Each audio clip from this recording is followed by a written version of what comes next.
Good afternoon. It is Thursday, the 9th of February, 2023. 5 years ago, he used the song by Brian Yuma Sekela, Tumamina, Send Me. That was President Cyril Ramaphosa in his first State of the Nation address as President of South Africa.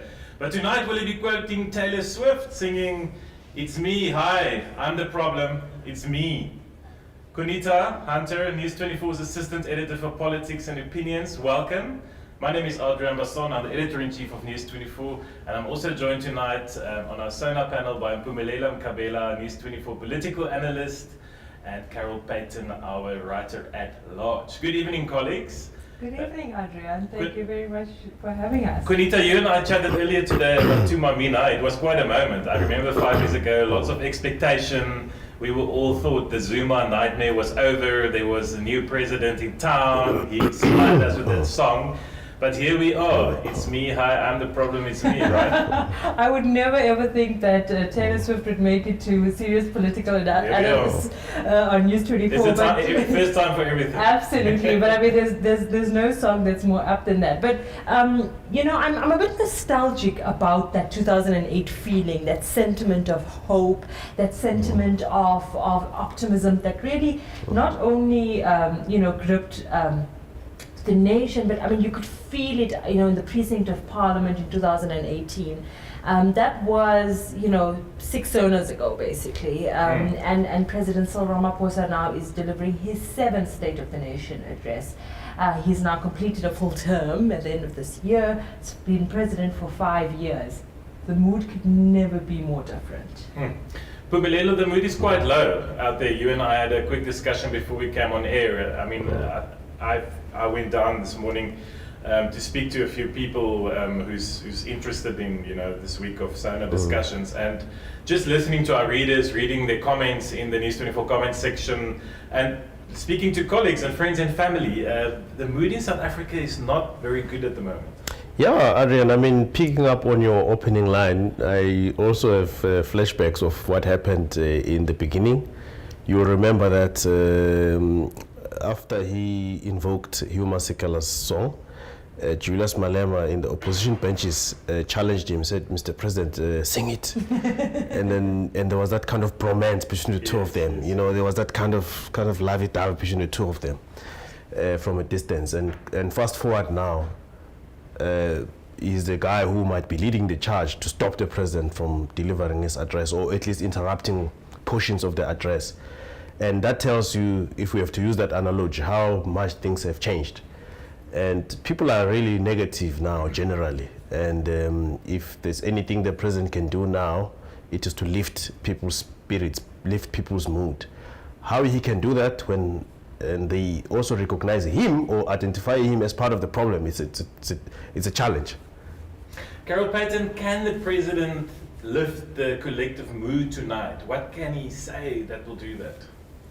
Well, it's interesting hearing what people say, readers and opposition parties and so on, saying, well, we want to see a real plan to end load shedding. And in fact, there's nothing more he can say about the plan to end load shedding. That plan has been on the table now. It's going to take 2 years before it bears fruit. And I think that load shedding is the main issue that's weighing down the sentiment and the economy. So I don't think you can really say much. I think that at the most, perhaps a commitment to greater urgency, a commitment to stronger leadership, those things could make a difference on the margins. But I don't think South Africa's waiting to, ready to be lifted until load shedding lifts. Adrian, you remember 2 years, I think it was 2019, the president tried to do that sort of a motivational type of State of the Nation. Remember when he promised smart city, yes, and he promised trains, and it was this kind of visionary, this is my plan, a little bit something that you'd get from Chinese politics, and that kind of giving this big picture vision for the country. People did not buy it. And so he had to go back to restored factory settings to kind of we know things are problematic, and then announcing sort of incremental plans, and that's very difficult to present to the public, to say, yes, our successes involve, raising the threshold of electricity, blah, blah, blah, blah, blah, but how does that affect the ordinary person who does not have electricity? I mean, how that the translation between what you've done, which is very little, but you've done something. Yeah, I think Carol Mpumelelo is right. I think load shedding is really the thing that it distills down to. I mean, we've had a corruption problem for many years. We've had unemployment forever. Not saying it's right, of course not, but we've managed to kind of troll along. Poverty, but this load shedding, specifically stage 5, 6, something happens in the psyche of South Africa when we go to stage 6. It almost feels like we are closer to the precipice. You know what it is? It's that government can make so many promises and not deliver them, and even do some PR about whether they've delivered or not. We can have a debate. We can have a debate about employment statistics. I might be unemployed, but if the government says it has created jobs, I would think, hey, maybe some other people got the jobs. You know what I mean? But there's something that load shedding does. It hits you directly. The government cannot say I've addressed it, because it hits you directly, and it hits everyone almost around about the same time. In the same period of 24 hours, everyone has had that feel of stage 6 somewhere in their lives. Every day. And it's every day. So there's no spin around it. So many things can be spinned. You can say, I've created so many jobs. You can say I've connected so many people in terms of water. I've done so much. I've created so many public works programs and that type of stuff. But load shedding hits home quite quickly, and it doesn't require anyone to report because we feel it. So that's why it's got that instantaneous effect on people, on the mood. The speech will not only be about load shedding and Eskom, but also reflecting on other promises that President Ramaphosa has made since he came into power. Carol, I specifically want to look at a few that you've closely tracked over the past year. So a year ago, the president spoke about jobs a lot. I remember we were sitting on the same floor and looking at each other when he said, and I'm paraphrasing, but he said something to the extent that it's the private sector that create jobs, not the government. I want us to reflect on that. He announced the creation of a red tape office in his office, headed by businessman Sipho Nkosi. He spoke about the social compact between government, labor and business that must be done within 12 months. 100 days. 100 days. 100 days, sorry. That's true. He announced the creation of a state-owned transmission company by Eskom. What of these has happened? The state-owned transmission company has not progressed. It's been stuck for the last 12 months. The government is still to appoint the board, which Eskom has, identified people. That hasn't happened. The job creation, if you want the private sector to create jobs, then you have to improve the environment to invest in. And in fact, what's happened is that the environment to invest in has deteriorated dramatically, and that's obviously because of electricity shortages, as well as other problems. Crime and corruption, those sorts of issues do not provide the basic necessities that business need to invest. So that one hasn't moved. The social compacts. I think he spoke at the conference, at the ANC conference, and he said, well, maybe it's not such a good idea after all. Maybe we'll do a few small compacts, because he ran up against reality. I mean, business and labor were saying to him, we need government just to do its job. You're coming to us and asking us to make concessions, but can you just do your job? And that was as far as that one got. So there's lots of things which didn't move, and I think that there is a paralysis, and I think up until now there's been a complacency that we've got time, and I think that time is now up, and it's up quite suddenly. Yeah, Juanita? I think what the president is going to try to do is try to find the wins, and I think the theme is to say, I'm here to update you on what I've been doing, and maybe you have not seen it, maybe you have not felt it, but actually there's been work going on. The presidency released like almost a scorecard of what he promised versus what he achieved, and it's kind of 50-50. They're conceding that the promise for additional 6,800 megawatts of additional renewable energy went nowhere. The request proposals for 3,000 megawatts of gas power. Remember, this was part of what was touted last year as this is how I'm going to solve load shedding, and load shedding was not as bad as it is right now. Then as a win, he says Eskom has started unbundling. But I mean, how long have we been hearing about that? 5 years? Yeah, and I think since 2018 or 2019, which was first announced. So yeah, we're not making enough. And they're not making very fast progress. And the CEO was driving that for him is gone. Yeah. He's leaving office in a month. And the thing is that's a really, really important thing that's needed to start unlocking investment in the transmission grid. And it really it's not going to take a lot for government to put their signature to to Pravin Gordhan to put his signature and take it to cabinet and say, well, this is what we think. Please, let's establish the board. It hasn't happened for 12 months. It's baffling.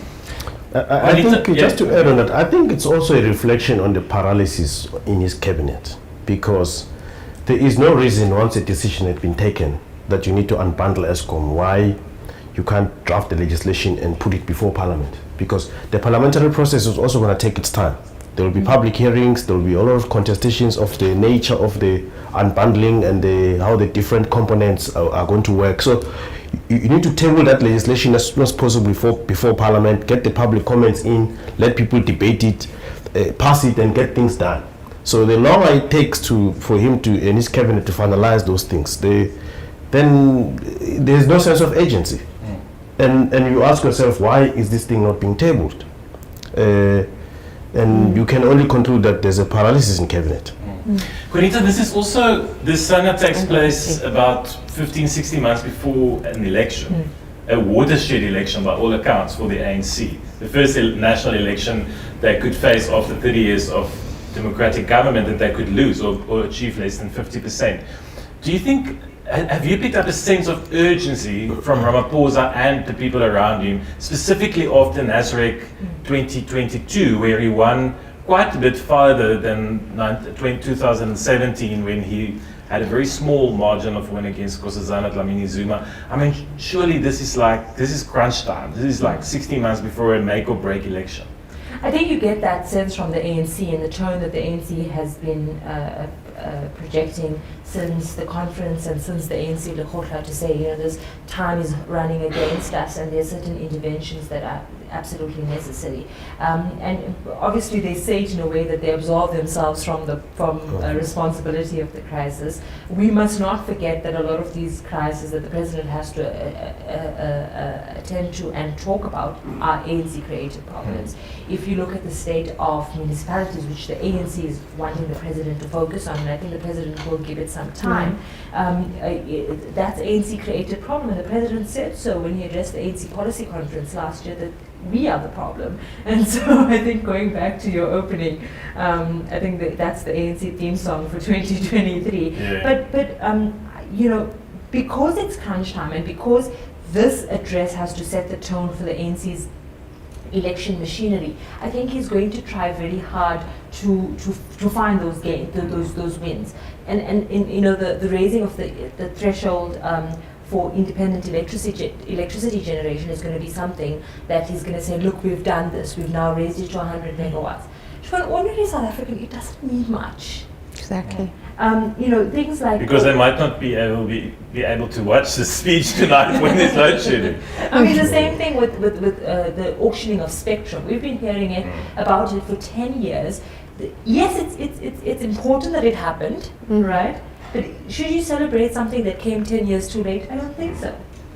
I think what's interesting about what you're saying about urgency is that what I've picked up more from the ANC than a sense of urgency, a kind of urgency, instead of saying like, let's make a plan, let's deliver, let's get a plan. That's not what's happening. I'm picking up almost hysteria from the ANC. So you go to Parliament and you get MPs just attacking Andre de Ruyter, blaming him for everything that happens in South Africa, and in a very, very aggressive way, and in a way that you can actually see they are sitting there and they're just seeing, because of the impact of load shedding, they're just seeing that 2024 election, you know, running away from them. Kunita, I'll come to you now. Mpumelelo, we've heard a lot of rhetoric around that actually in recent months from people like Naledi Pandor, Enoch Godongwana, who's been blaming Eskom, Gwedi Mantashe, of course, the cheerleader of that beat, to say Eskom is counter-revolutionary, is the biggest opposition, is costing us the election. I mean, clearly this is now a straw man being put up to campaign against come 2024.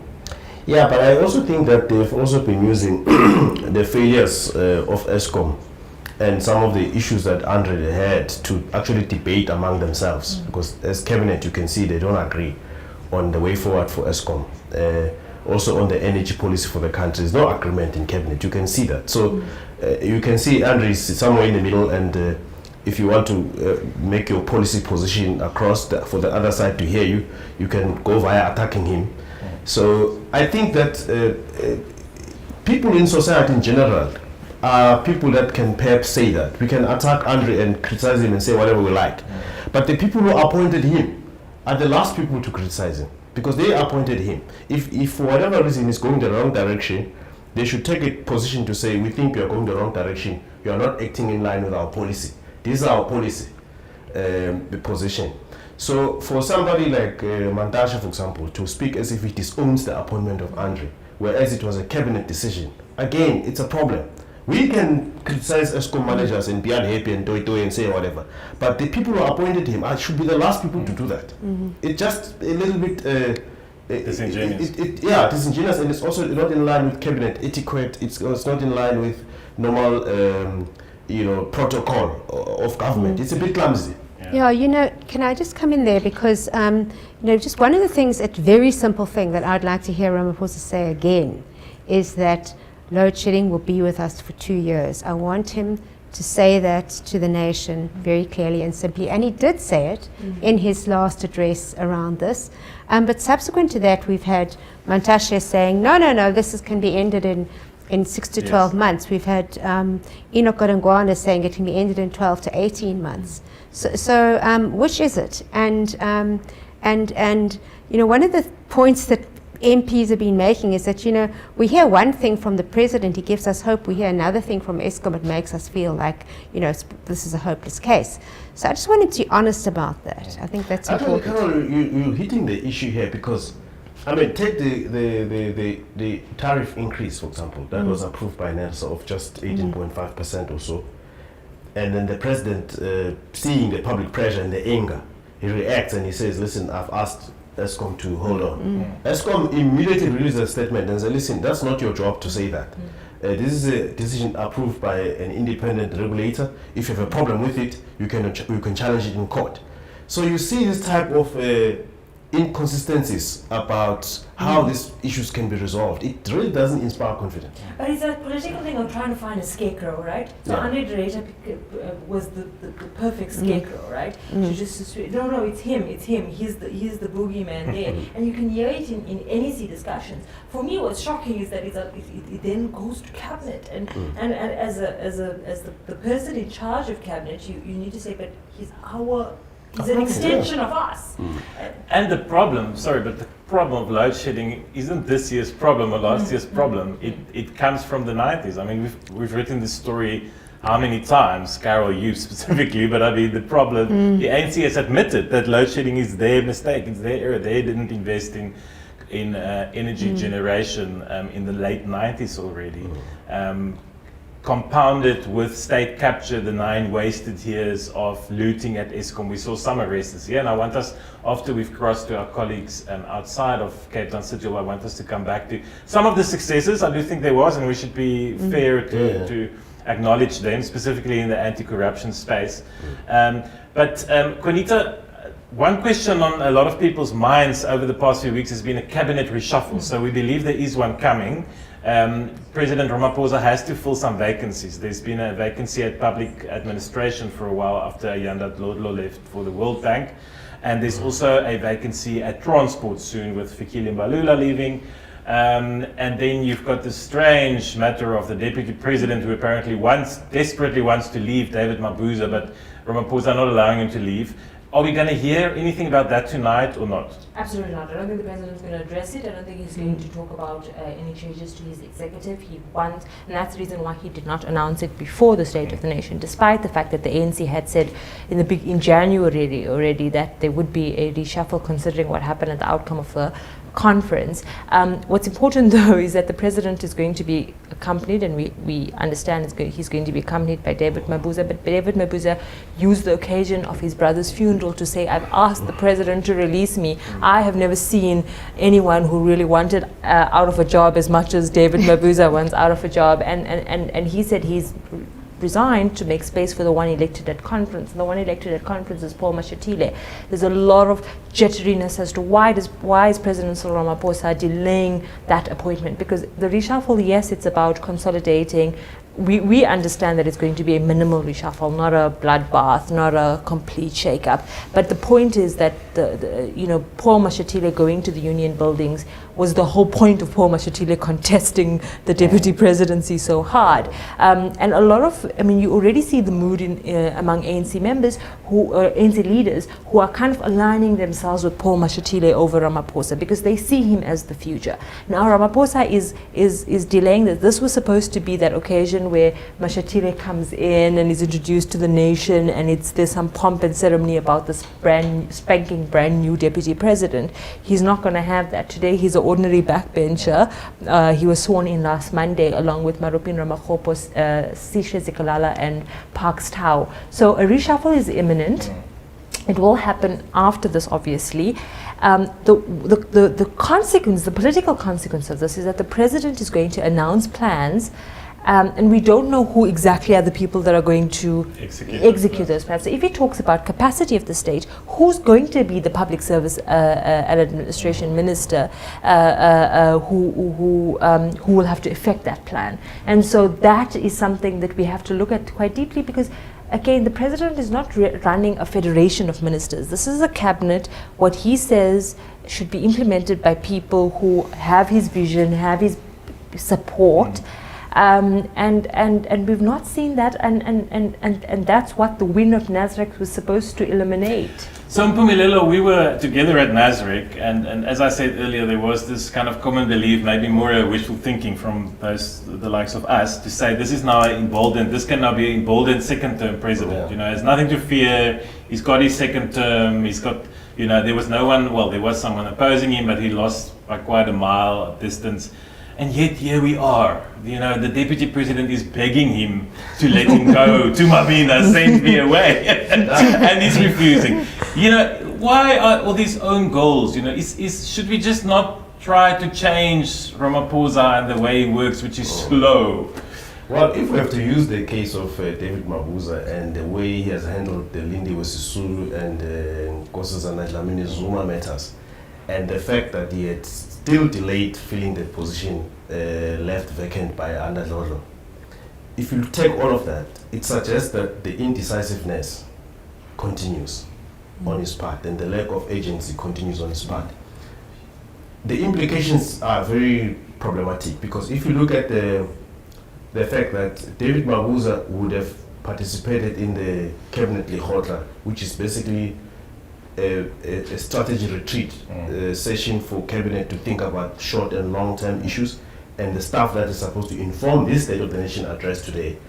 David Mabuza decided not to attend for family reasons or whatever. He's not been attending meetings since December. Yes, but I think David Mabuza is also indicating something to say, Mr. President, I'm now history insofar as your administration is concerned, because politically I'm out. So get into that position, somebody who's going to help you going forward.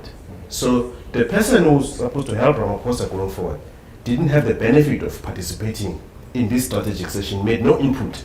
Maybe he might have made an input from a political perspective as the ANC had its own Lekgotla, but from a cabinet perspective, which is really practically is the one that informs this State of the Nation address, Paul Mashatile was not there. And the people, some ministers will be reshuffled out.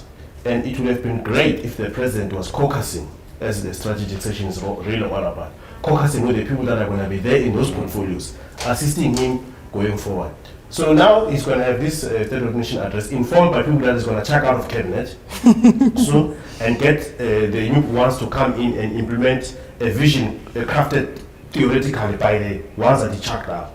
So his way of sequencing his decision-making processes, I really don't know what goes into his mind. I mean, there might be a good reason why he's doing all of this, and I hope the presidency, Vincent Makwenye and other people, will be able to explain to us how his thought process and how he takes decisions. We shouldn't cut aspersion completely because we don't know. Maybe there's something good about what he does, but clearly we're not seeing the outcome.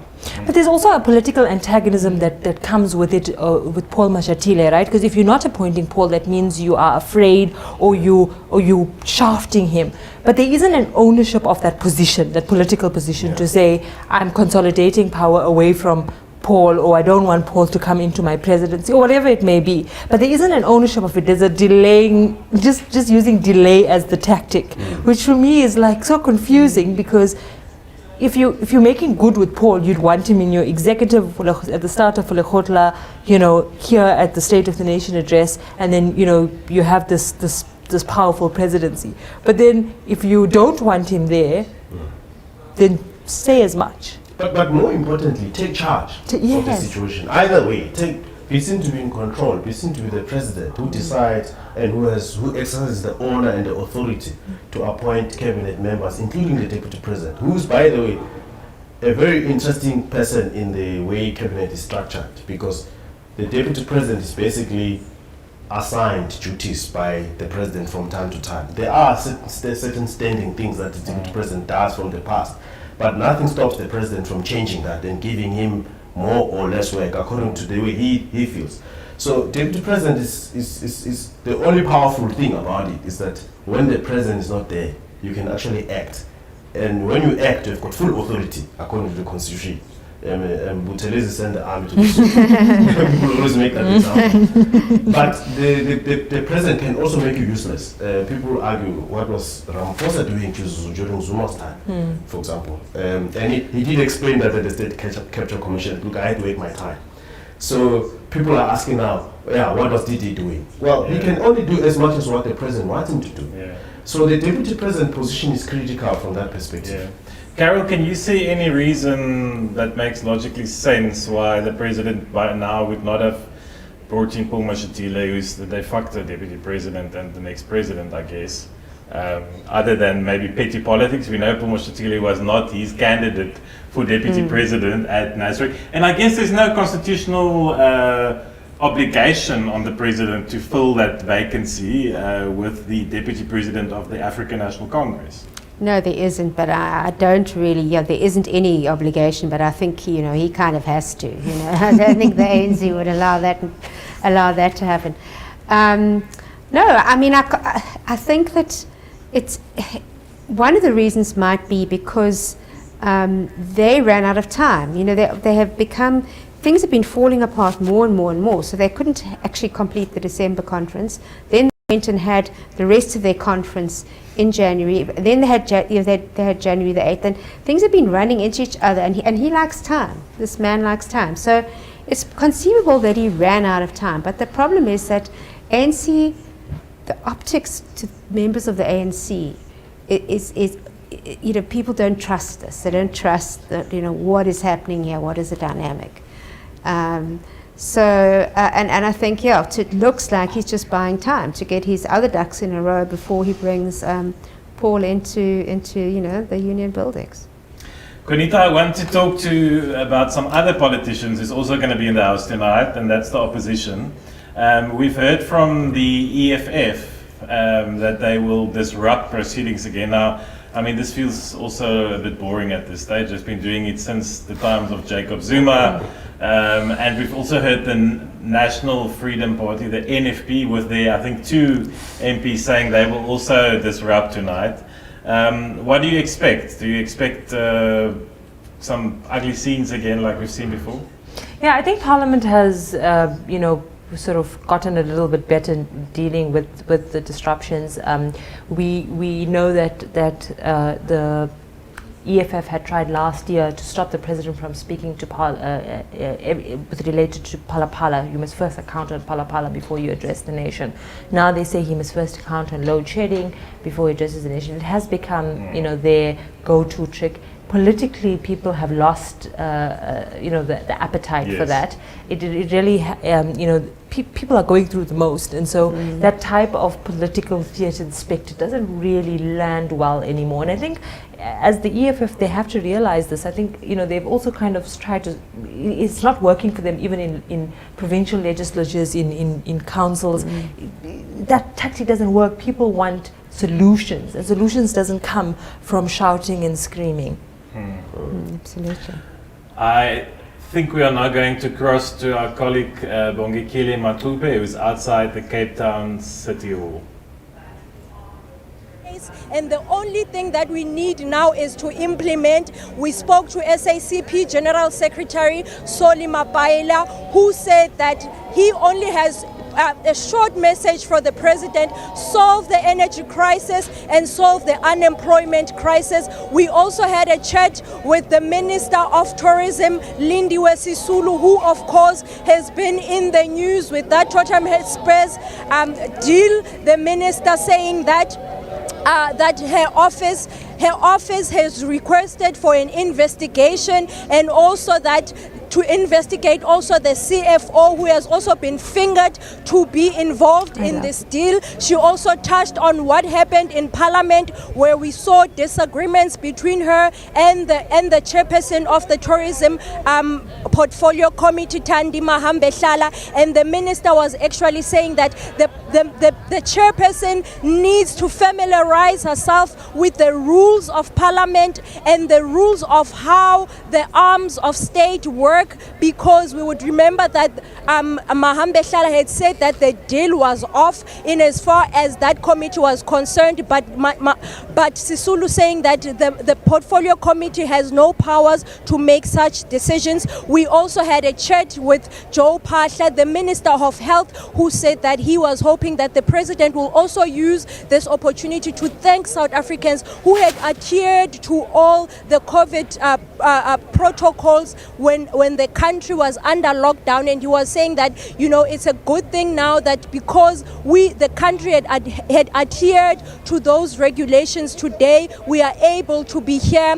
Today everyone is able to walk freely without all the restrictions, the mask and all of those things. And we would know that this year actually the SONA is a full house. All MPs are here. Last year it was a hybrid SONA, but today all 490 MPs and members of the NCOP are here because the lockdown restrictions are no longer there.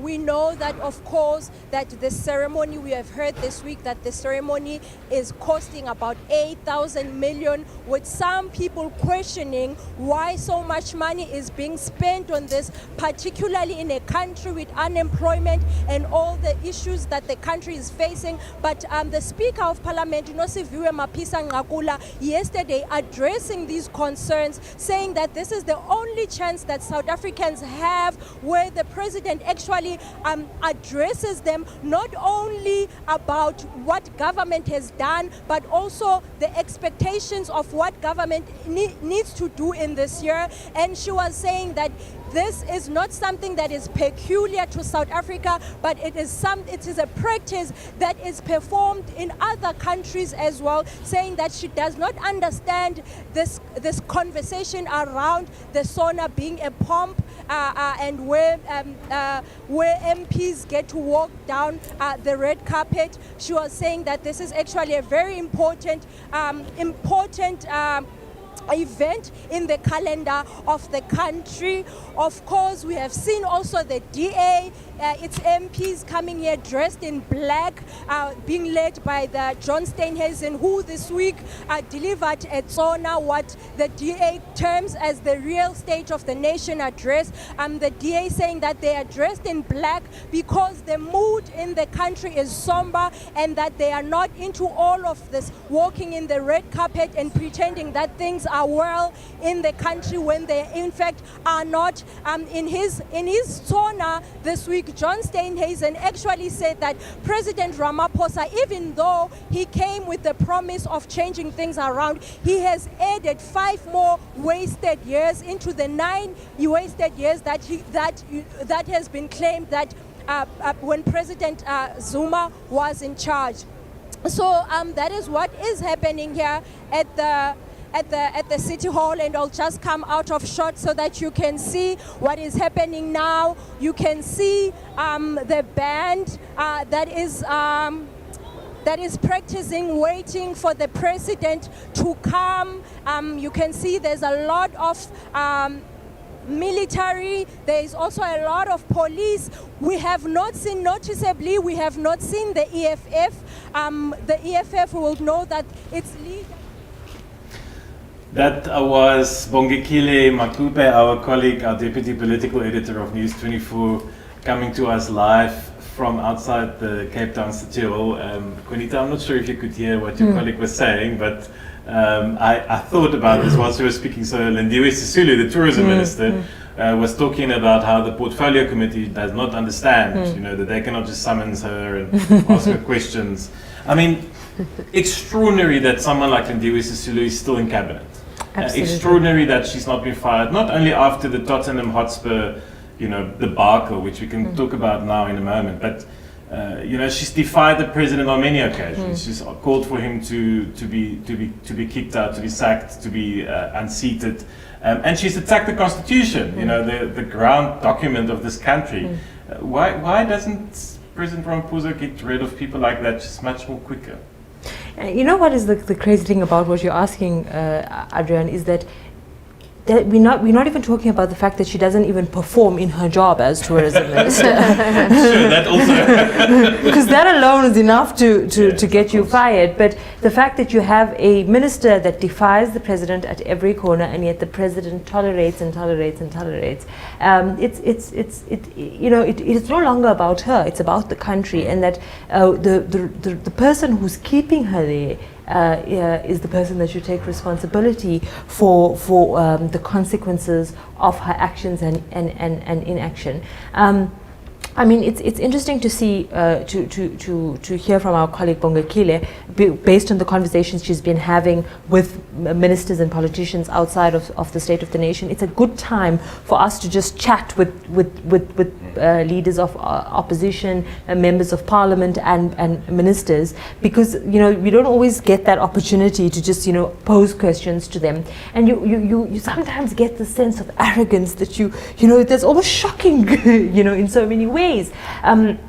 But again, I think what's interesting here is that there is a very distinct realization that we don't have a good story to tell. I don't think there's any minister that can come here and say, not the there's no transport minister, but not the public enterprises minister, definitely not the energy minister, home affairs, not. I mean, rural development. Adrian, I just want to reflect something very, very quickly in terms of rural development. The president made some commitments. He says he promised to move ahead with land reform. This was last year. By their own account, nothing has moved.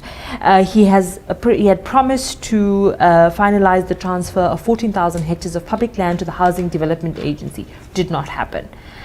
When it comes to the construction of and maintain rural roads, yes, they say some work has been done, but if you go to the municipalities and you look at the state of rural roads, it's crumbling. And so I'm struggling to find the shining star. Back in the Zuma era, and I'm not comparing, but you'd find these pockets of excellence that would have existed in government that people would look at and say, look, this works. For example, the Department of International Relations at some point was the stellar, amazing department that did well, and it's just been irrelevant in many ways, and worse still in terms of our foreign policy at where we stand, especially on the Ukraine matter. So I'm struggling to see any of these ministers talking to journalists now ahead of their boss addressing the nation, saying that I am part of the success story, that, things may be bad here, but actually things are fine here. If you have to, ask the Minister of Social Development, Lindy Wezulu, she spoke to Bongekile earlier, what's going on, or she too is apprehensive because she knows that the issue around the social relief of distress is going to be pivotal to the stability of the country. And so it's really this can I say scary situation of mediocrity that has seeped through all parts of government, and people are running out of things to even spin with, like you were saying earlier. And that Pumelelo is why when SA Tourism uses their budget to make a 1 billion rand sponsorship deal with Tottenham Hotspur, which maybe in a country where you have 7% economic growth, relative stability, very little unemployment, could have passed. There could have been a healthy debate around. That's why there was this outcry, right? Because there's a sense that, come on guys, there's potholes, there's no water in Joburg, there's stage 6 load shedding, and you want to give R1 billion to Tottenham Hotspur. Yeah, that's the thing, because even if you think about critical positions in government that are not filled, for example, there's health personnel that are required in different provinces where the vacancies are unfunded. Or you look at the municipalities. If I may pick on you, what you have just said, Kwanetsa, one of Ramaphosa's innovation when he took over was the so-called district development model of the municipality that he was piloting with the NDZ. And they piloted it in different municipalities. But all we know is that municipalities are collapsing left and right. So surely that district development model has not succeeded. So the reality is that you can't introduce something new while you have not fixed the most basic things, the financial management of municipalities, something which has been highlighted by the AG from a long time ago, consistently, same issues. So you don't have to diagnose the problem, it's been done for you by the AG. All you need to do is to look at the recommendations of the AG and act. Now it's even got to a point where it's not even the AG highlighting these things anymore. It's no longer even about ordinary people toiling, demanding services, the service delivery protests. Even companies that are located in those municipalities began to complain. So I would have been interested in seeing how Ramaphosa's consensus or plan would have worked, for example, in Lichtenberg.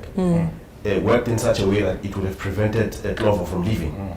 How that consensus model would have worked in Likwa, in Standerton, to ease the pain of Astral Foods. Those people have been complaining forever, and they employ more than 3,000 people. The biggest chicken producer in the country, supplier of huge outlets like KFC and others, and at some point we were running out of chicken. And they now recently count millions of chicken. So how this district development model, for example, of NDZ, would apply in those municipalities? How would Ramaphosa's consensus thing would apply in those municipalities to solve the issue? So these are some of the things we want to see, but you're not seeing. I quickly want to ask Carol something, just put on the spot. Carol, surely the Tottenham Hotspur deal is a quick win for the president tonight. Just announce that it's cancelled. It's not his time. Yeah, look, I don't think he'll go there. If I was him, I also wouldn't go there. This is about him and his program. So I don't think he'll go there. Can I just say that, Mpumelelo, that the president said something quite interesting at the mining indaba earlier in the week. We chastised government for complaining, and business for complaining, and they must play a role to get solutions with government. And I thought, that could have been relevant 10 years ago. Fine, business must play a role. Business is carrying South Africa in many ways. If you look at municipalities, businesses are now deciding to just fill their own potholes. Businesses are doing the work of government. And so I think that attitude to say, don't complain, it manifests itself in the conversation around the social compact, in the sense that we've been helping you. We know, what we need. It's government that's just not doing its job. And so I don't know if that type of sentiment is going to filter in tonight. And if it does, I think it'll be a little problematic, because it's not the country is not, it wouldn't want to hear. I mean, actually, to add to that, I mean, you remember also in his first, in the early days of his first term, one of the job creation initiatives that brought business together was to train health professionals like nurses, and they agreed with the private health providers like Netcare and others that they will train people and all of that. Those people, since then, they've been knocking on the doors of government. Yes, we've had this agreement in the job summit. Now, authorize us to go on. No, they are not getting the authority. They've been complaining for the last 3-4 years. It's not happening. So, business does want to do things, but there are certain things that are in the control of government. The licensing, the opening of the doors. Government must give the authority for business to act. So I think Ramaphosa has not figured out how to incentivize business and how to crack the whip on business when it's warranted. So he's muddling along. Muddling along, we've heard that term a number of times tonight in different ways. The leader of the opposition, John Steenhuisen, in anticipation of the State of the Nation that is about to begin in less than 40 minutes, delivered what he called the real State of the Nation this week. Let's listen to what the DA would have said had they been the governing party. To all parts of the economy and all parts of South African life, whether it's the factories that are closing, whether it's a spaza shop owner who can't afford to keep frozen goods anymore, to international investors looking at South Africa and saying this is not where we want to invest, to the massive inconvenience and job shedding that it causes in the economy. The president has to put on the table a credible plan to do it. The problem the president has is his own credibility is shot full of holes. A SONA last year where he made a number of promises that haven't materialized, the social compact that was going to be delivered in 100 days, we're now sitting a full year later, no social compact. The tough line against corruption and maladministration. We've seen people being elevated at the ANC's conference into their top 7, people who are implicated in the State Capture Commission findings by Judge Zondo. So I think the president's got a real credibility problem, and I don't think that anything he says is going to move the needle much at all, because I think South Africans have realized that history is past the president, and nothing he says is going to be of any consequence to fixing the situation, because he's long on announcement, short on delivery. Well, I think it speaks again to the dithering and lack of decisiveness of the president. He's now had a cabinet lechotla with cabinet ministers that could well not be in their jobs. Doesn't make sense. He's now said the deputy president must stay on. The ANC is saying Mashatile must come in. This is a president who cannot be decisive. He cannot make the calls, the judgment calls that are needed to show that decisive action. He's always too cautious in trying to balance all these things and ends up being weak and ineffective. And we're seeing that played out very clearly, both with the deputy president, the fact that we've now wasted time and money in a cabinet lechotla with people who may not even be in their posts post the reshuffle. An indecisive president who cannot make decisions and whose State of the Nation, whose 7th State of the Nation, will be inconsequential. That's what the leader of the opposition, John Steenhuisen, had to say, Konita.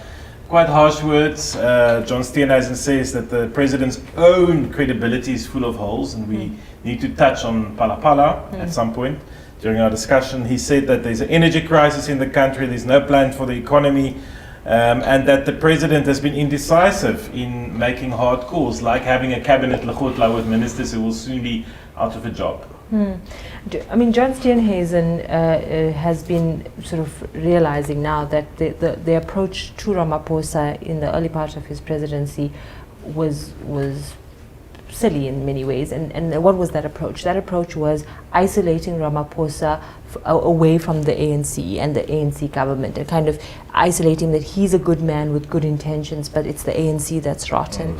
And I think that narrative didn't serve them, and I think it doesn't serve the country, and they realize that if they have to make any gain come 2024, they have to sort of pin responsibility on Ramaphosa. And I think after the Zuma years, it was very easy for the opposition to say, it was Zuma that was the cause of everything. And so it doesn't work like that anymore. But what I find quite fascinating now is, the DA realizing that it has to go back to that vibrant opposition it used to be. For about 3 to 4 years, Carol, I think, I may be wrong, but the DA lost its shine as that very studious opposition party in Parliament. And one can argue why. They had their own internal dynamics. But I think that the Ramaphosa administration got away with a lot because things were helter-skelter in the opposition benches in Parliament. In certain, they got away with certain things. And I mean, sometimes, like if you look at this tourism deal, for example, yes, the DA has made noise, but the person who made the most noise is someone like Thandi Mohamed Lala, for example, who was, known to come from the RET benches of the ANC. And so I think what the DA has to do is now reassert themselves to seriously hold the opposition accountable, well, not the opposition, the government accountable. And I think that's what they had to, do in terms of Phala. When it came to the accusations that the president was complicit in a burglary, in covering up a burglary that happened at his farm in Limpopo, there's obviously a lot of questions. The accusations came from a controversial figure, Arthur Fraser. The DA had to decide whether this is going to be the hill that they're going to die on, and they took that fight on, and now they have to see that fight all the way. And again, the EFF, they're obviously competing with the EFF for that stage time, if you like. But the DA is interesting because now they're going to their own conference come April, and I think it's a very important conference. Even if John Steenhuisen is re-elected, it is important for our democracy. Yeah. Mpumelelo, the DA has gone through many iterations and their own troubles. They've just lost the city of Johannesburg, which they governed obviously with the support of other parties and the tacit support of the EFF. As we watch on the screen now, the military band marching in front of the city of Cape Town. Of course, Parliament, the building of Parliament is still not being fixed and still not being constructed and rebuilt after that terrible fire that ravaged the building last January, a year ago. Last night at an event hosted by Defend Our Democracy, this umbrella body that brings together civil society, one of the speakers, Nishan Bolton from the Ahmed Kathrada Foundation, said it was quite symbolic that Parliament building has not even been touched or have been started to renovate a year later. It's quite symbolic of the state of the government. But Mpumelelo Mkabela, I want to come back to the opposition because we often hear that the ANC is so weak. It's really a time when the ANC should be voted out of power, but the opposition is just as weak. I mean, does that kind of statement still stand? Yeah, I sense from the comments of John Steenhuisen now, the leader of the DA, that I think they are trying to change tack on Ramaphosa. Because to be honest, they were very nice to him in the beginning. They gave him benefit of the doubt quite a lot. Because if you compare with the Zuma era, the DA had been in serious opposition stance towards Zuma in Parliament, outside Parliament. In the courts, they were litigating against Zuma a lot. We have not seen them doing that on Ramaphosa. In fact, as recently as the last State of the Nation address, Steenhuisen and the former Chief Whip, Natasha Mozone, were on record saying what Ramaphosa had delivered at that time appeared to have been a cut and paste from DA's policies. That's how excited they were about the previous State of the Nation address. The jobs one. Yeah, I think they even the budget, they uploaded the budget. But I think now, when he talks about Ramaphosa being indecisive, I think the DA is now come to the realization that all of us have come through. That actually Ramaphosa's main issue is that he can't decide quickly. And when he takes decisions, he's not firm enough to stand ground to his decisions and to get cabinet and other people to act. But I think they still like him in a sense that they see him as a constitutionalist within the ANC, as a kind of a guy who would not willingly breach the constitution or violate the law or put the country in harm's way from a constitutional foundation point of view. But I think they realize that that on its own doesn't bring bad bread to the table. Yeah. They have to take him on now, and closer to the elections, they must more and more distinguish themselves. They are not Ramaphosa. They have a different policy position, and Ramaphosa is not their idol. They have their own idol that they must put in front of the country as their presidential candidate. We have to see that more and more for the opposition to be believed as an alternative. Carol, and we are moving into a new phase of politics where coalitions will be at the order of the day, and where a party like the DA will have to talk to the ANC, and same for the ANC, you know. And we've seen in Johannesburg now this very strange coalition running the biggest, most richest city in the country. I mean, how do you think this will take shape in the next few months? Well, it does look like in Gauteng that the ANC and the EFF are probably going to strike a deal over two of the metros, and I think that's a problem for the country. Actually, I think it's potentially a problem for democracy if the ANC and the EFF manage to establish a good working relationship and decide that, you know, this is the way to go. So I think it's all extremely volatile, but it is very, very early days to know how those partnerships will turn out. I mean, I think for DA right now, DA really needs to work on its electoral attractiveness. You know, I think that after the disaster with Musi Maimane and him stepping down, and then at the same time Helen Zille coming back and her having a, you know, perceived very negatively by black South Africans, their image took a real blow. But I think over time, because the ANC's been so bad, that the sort of stink from the DA is kind of diffusing a bit. So I think that's for them the priority. Be more attractive electorally so that you get a mandate. Because if you really do think that, you know, if you really do want to govern, you have to get more people to vote for you. Absolutely. But we are looking at the state of the nation tonight, not at the elections. We'll talk a lot more about the elections in the next 16 months. I do, Juanita, want to give the president some credit. Let me be the one. I think last year we heard from the president on corruption that he's going to embolden the investigating directorate in the NPA, the ID, what is colloquially known as the new Scorpions. And he did that. The ID has gotten more budget through Justice Minister Ronald Lamola. It's got a new head in Advocate Andrea Johnson, who's really a very seasoned and tough advocate in the National Prosecuting Authority. She worked in the Scorpions. She was part of the team that put Jackie Salibi and Oscar Pistorius in prison. And we have seen some progress. We've seen some big arrests over the past year.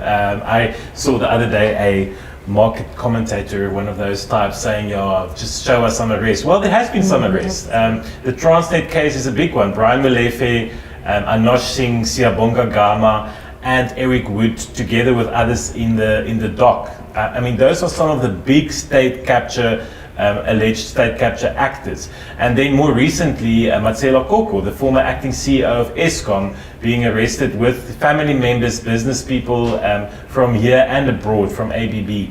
So, Juanita, I think on that score, the president has a good story to tell, and I expect him to talk a lot about that tonight. Yeah, I think that a lot of the focus and effort that was done in that particular area in the early part of his presidency is paying off now. I think that focus to capacitate the NPA was absolutely important. I think that it obviously was not smooth sailing, but the NPA is an example of you as the president. You open the doors for capacity. You focus budgets. You give instructions that this is the line of march, and then the minister effects it, and then the NPA does its thing. We'd like to see that replicated. I mean, we all saw it in SARS, for example. A good, and I'm not 100% sure, Carol, but SARS has a good story to tell somewhat. It has a very good story to tell. Even notwithstanding, you know, that it had some windfalls from mining, but it's actually really improved compliance and has been doing very well. And was one of the biggest victims of the state capture. But I just wanted to stay with the NPA for a while. Shamila Bato has now been in that job for, is it four years? I think 4 years, 4 or 5 years. She's got a fantastic team around her. It's not only her, she's got 5 senior deputies. She's appointed new provincial heads. Andrea Johnson is heading up the ID. We've seen arrests. So look, I think it's fair to say there is progress in that regard. Of course, there must be many more arrests, and of course, these cases must now be seen through the court. You know, the Nulane case started, I think, 2 weeks ago in the Free State. We have people like Iqbal Sharma, Peter Tabete being charged on that agriculture spend in the Free State that really brought the Guptas into the government. But these things are not unimportant, Pumelelo. No, I think the fact that he's not interfering with the NPA is for us very important, and very important for the country, that we can get these prosecutions. I mean, especially seeing this New Lane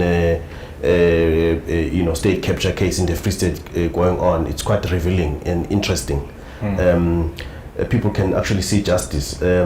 But I think even in that success, and there are worrying things that he still needs to address. For example, Ronald Lamola has finalized the regulations around funding of the NPA and to deal with donations from private donors. Well, it's good that there are regulations, because I think previous people used to donate, but the regulations were not good. So the conflict of interest is being sorted. But I still fundamentally, as a matter of principle, worry that the NPA receives donations from private. Even if you are well-meaning, I don't think the state should be accepting those type of funding. It's the primary role of the state to basically prosecute, to arrest people, prosecute people, sentence people, and take care of them in prison when they have to undergo corrections or whatever the case may be. If the state can't do that foundational role, which ancient times the state was founded for, and I don't understand why would the state then call itself a state. So that's one worry. The other worry for me is that the president initiated a brilliant thing, by the way. It's also a success story, that when they appointed Chamela Batoli, they had these interviews, which I found the process to be very transparent. And he did that out of his own discretion. It's not legislated. But the weakness again is that gain, or that victory, or that brilliant idea is not consolidated, institutionalized. So you should have put a law by now in Parliament to make that an institutional arrangement. So that would be his legacy, that from now on, even future heads of state will appoint the NPA after this transparent process. So and the head of police. And the head of police in that transparent way. And the head of SARS was also appointed in that transparent fashion. I think we need to build on those kind of successes.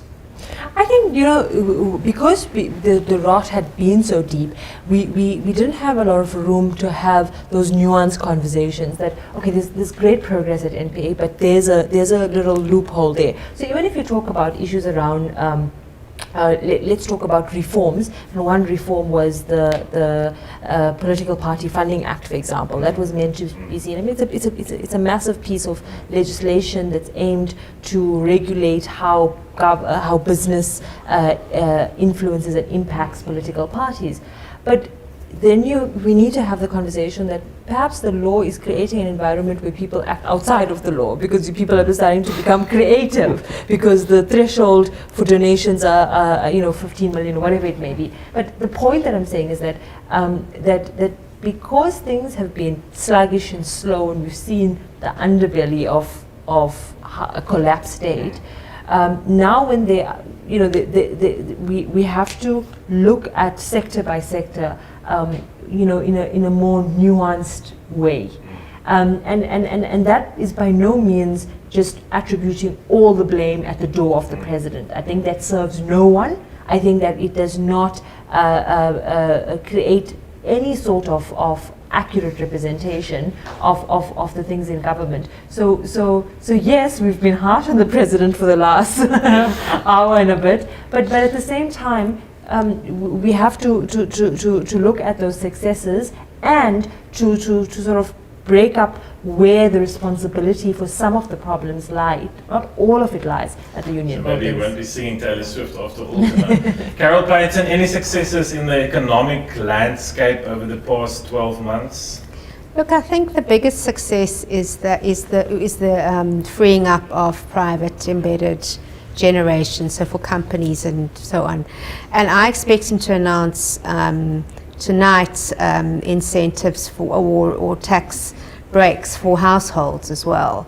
to put rooftop solar on. So I think that will be that might be something that's a bit uplifting if you can, depreciate your if you can depreciate your it's a 25%, according to Ed Kieswetter, it's a 25% discount if you let it depreciate all in 1 year. So I think that's success. But again, these successes have been really hard won. SARS is a great success. I agree. Yeah.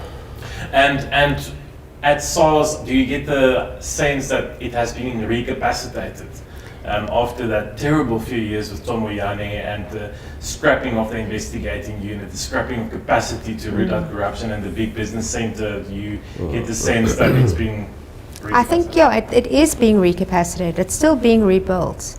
But it's showing remarkable achievements. I mean, it's now collecting more tax, excluding the mining, revenues that are sort of in excess than it did, before COVID. So it's really is starting to show some very positive progress. Adrian, one important thing about SARS, and I think it's been mentioned in the past, is the issue of credibility.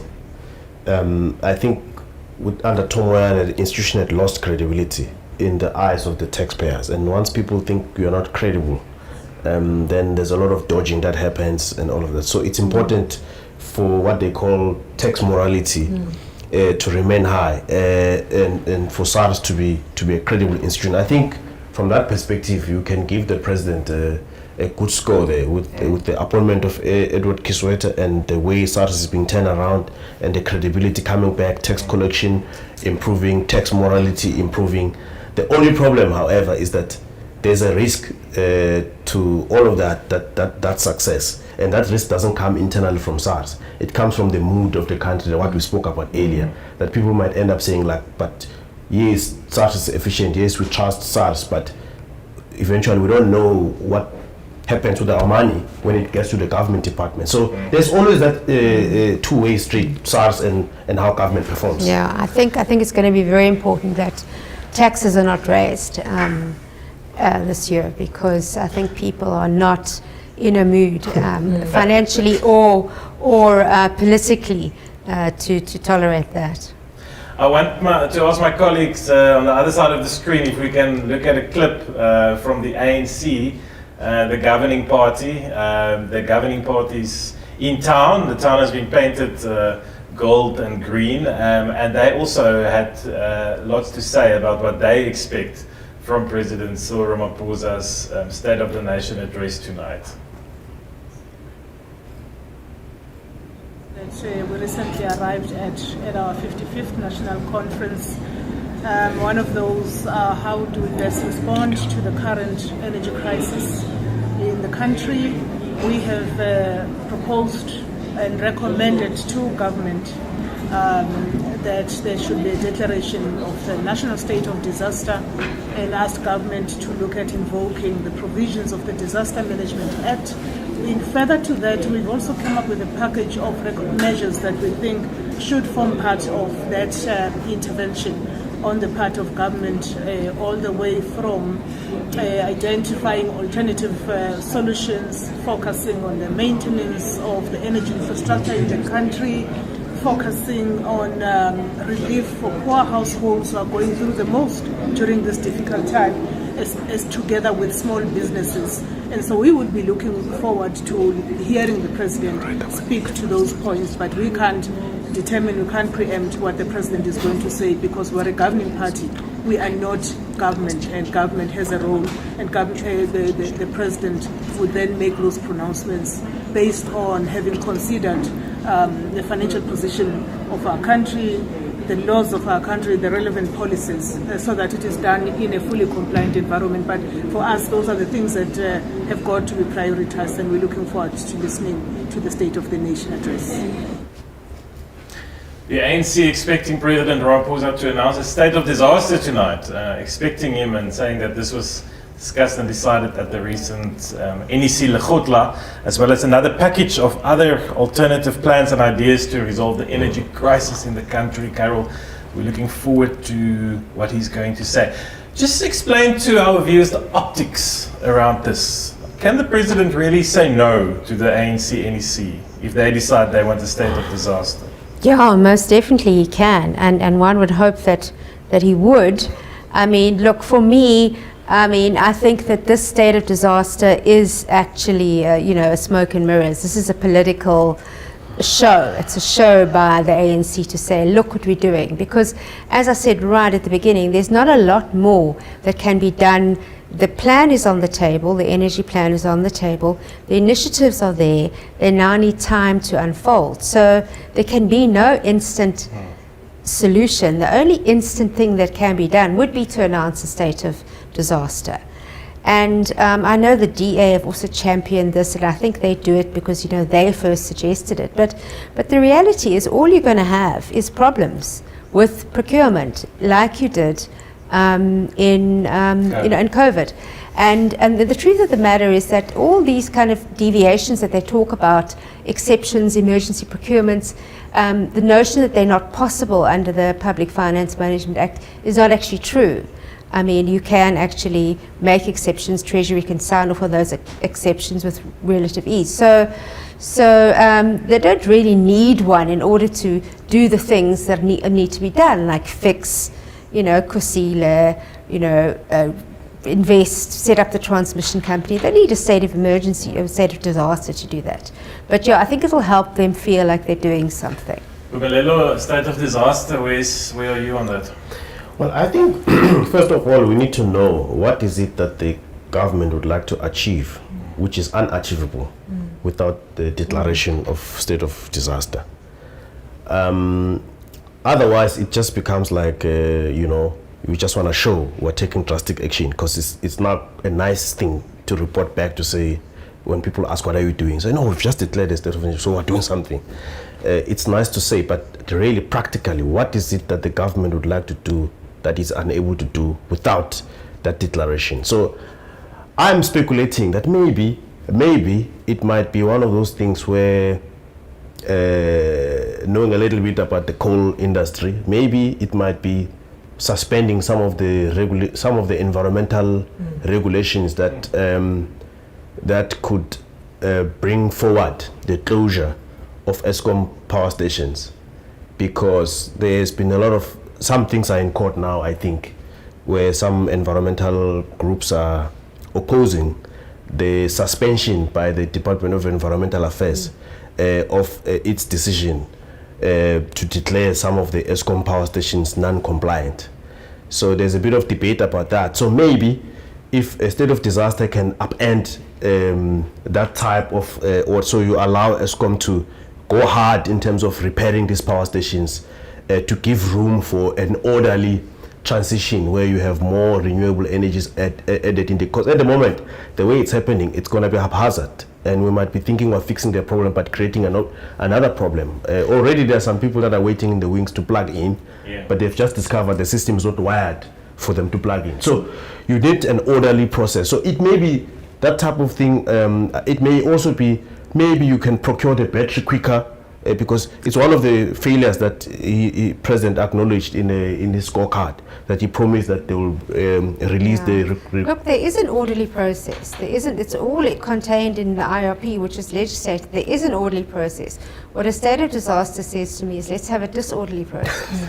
Can I just pause you there, Carol and Bumelelo? I want to come back to the state of disaster, but we are now looking at visuals, and there is President Ramaphosa. He's just got out of RSA1, a black big BMW guzzling.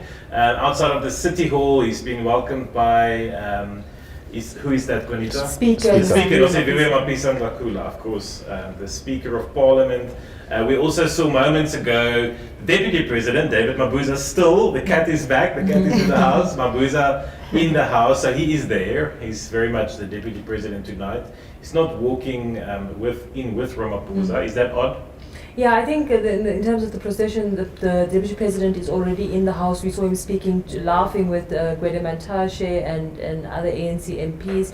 You can see the President now with Nosiviwe Mapisa-Nqakula. We see him with Amos Masando from the National Council of Provinces. We obviously will look to see if the judges are going to be part and the premiers to be part of the procession. This is the full ceremonial process in the SONA.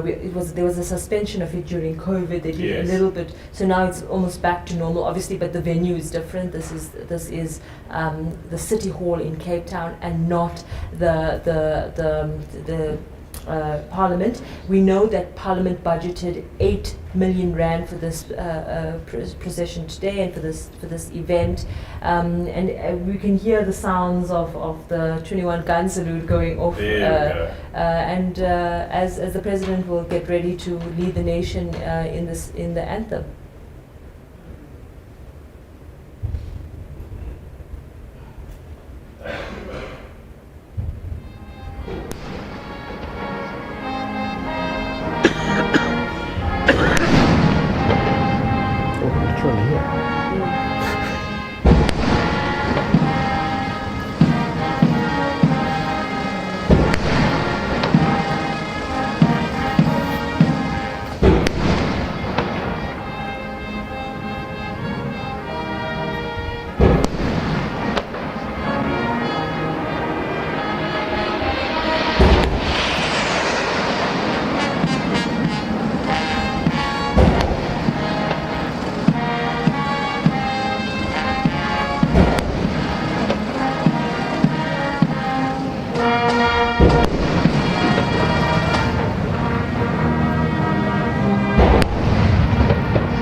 That was the national anthem of South Africa.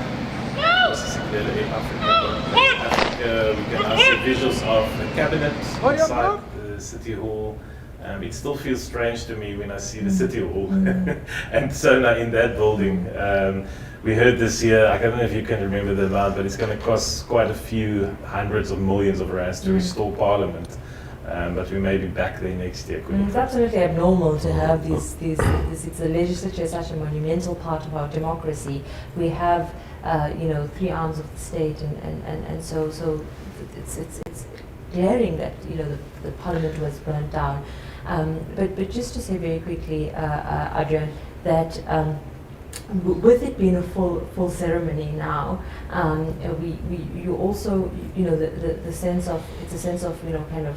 The President can use the occasion to amplify his voice. There's 490 something MPs that are there in the City Hall. There are about 250 guests that are there. We know that former President Thabo Mbeki is there. Phumzile Mlambo was supposed to attend. She's not attending. But there's dignitaries. There's a lot of foreign dignitaries. So it's almost back to normal after COVID, whatever normal is, considering it's at the City Hall. But now the country's waiting to hear the President. To hear the President. Konita, we've got 7 minutes to go before President Ramaphosa starts his speech. I just quickly wanted to touch on one more thing with you, which is the state of disaster. I think, the state of disaster, the trust is so low at the moment between the citizenry and the government. And people still so freshly remember what happened under the last state of disaster with the PPE corruption, where the ANC-led government literally stole money from the ill, from the sick, from people, money that should have been meant to save lives. It's understandable, I think, in that climate that people are extremely skeptical and worried about what may be done, specifically behind the scenes under this state of disaster. I mean, when we had it invoked in COVID, there was a lot of optimism that this is going to be the thing that solves government or under which government will respond to the COVID-19 pandemic. That was a disaster. But then we've had another taste of it, and that was after the floods in Durban. And the government's response to that crisis was absolutely appalling, to the fact that almost a year later people were still living in makeshift temporary situations. And so what did the invocation of the state of disaster when close to 400 people died in flooding that happened in parts of KwaZulu-Natal and the Eastern Cape do? Not much. And it did not solve the problem that the Department of Human Settlements does not have all these issues around the DG. So there's that issue. It did not solve the problem that there was a fight between the municipality and the provincial government in terms of allocation of emergency resources. It did not solve the fact that when the president announced a R1 billion or whatever it was intervention, that the money did not filter through. And so again, is the president looking for something for a soundbite, or is he looking for a solution to the energy crisis? And if he's looking for a soundbite, announce a state of disaster, we'll all run with it tomorrow. But if he's looking for a solution, I think it has to go beyond that.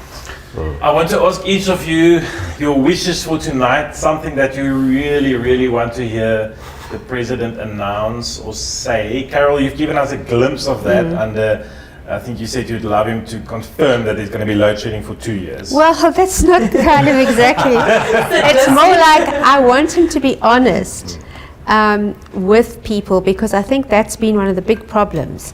People have not really internalized that this is going to take 2 years or several years. So for me, I think it's very important that he's honest and he tells people that. If I were him, I would deliver a very technical speech about how I would turn around government efficiencies. We spoke earlier about how the fact that they have not rebuilt parliament is a symbol of something. For me, it's a symbol of inefficiencies, inability to repair when state institutions are broken, and inability to look after state institutions after all before they get broken. When they get broken, you don't fix them on time. So even on the floods, it's about efficiencies. I would deliver a speech, technical speech on efficiencies. Efficiencies. Konita, I think that the president has to give timelines, and what now I'm looking forward to is how seamlessly he delivers his address and what his approach would be. Will he be bullish, or will he be more passive, as we've come to see? There you have it from my co-panelists tonight. Thank you for staying with us so far. Now let's listen to President Cyril Ramaphosa. He will start to deliver his 7th State of the Nation address from Cape Town any moment now. Please stay tuned to News24. Listen to the president speak and join us afterwards, when we will be back with post-match analysis, as they say in the sporting world. Enjoy the speech, if there's such a thing, and take notes and join us afterwards. Thanks for staying tuned to News24. Remind all of us of Chapter 2 of the Joint Rules of Parliament, specifically Parts 1 and 2, which deal with order in joint sittings and the rules of debate. In this regard, I wish to highlight the following, honorable members. Rule 13 provides that an assembly or council member, other than the officer presiding at a joint sitting, may not speak at the sitting unless invited to do so by the presiding officer, or without having obtained the permission of the Speaker and the Chairperson of the Council of Provinces before the meeting. Rule 14, honorable members, states that if the presiding officer is of the opinion that a member is deliberately contravening a provision of these rules, or that a member is in contempt of or in disregarding the authority of the chair, or that a member's conduct is grossly disorderly, he or she may order the member to withdraw immediately from the chamber for the remainder of the sitting. Rule 14.0 states that no member shall refer to any other member by his or her first name or names only. Rule 14P states that no member shall use offensive or unbecoming language. Lastly, a point of order is only allowed if it calls its attention to the transgression of a joint rule or an accepted parliamentary practice or privilege. Spurious points of order are out of order. As members are aware, the rules are there to protect the dignity and the decorum of the House and to ensure that business before the Houses of Parliament are conducted in an orderly manner. I now call on the Honourable the President to address the joint sitting.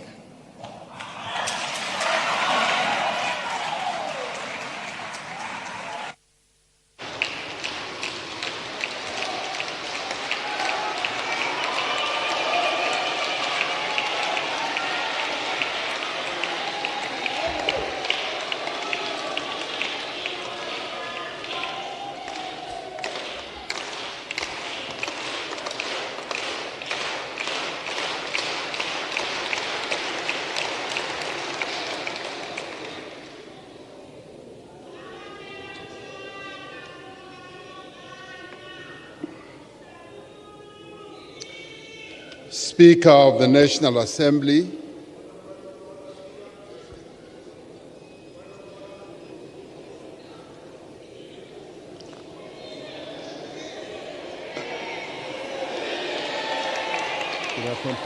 Thank you, Honourable President. Honourable Malema, what is the point of order?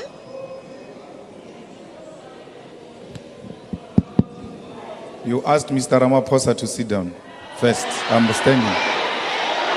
No, when a point of order is called, Speaker, the Speaker must sit down. You can't have two speakers standing at the same time.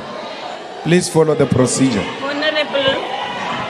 Honourable Malema. I'm rising on Joint Rules 14S. And we can't both stand, Speaker.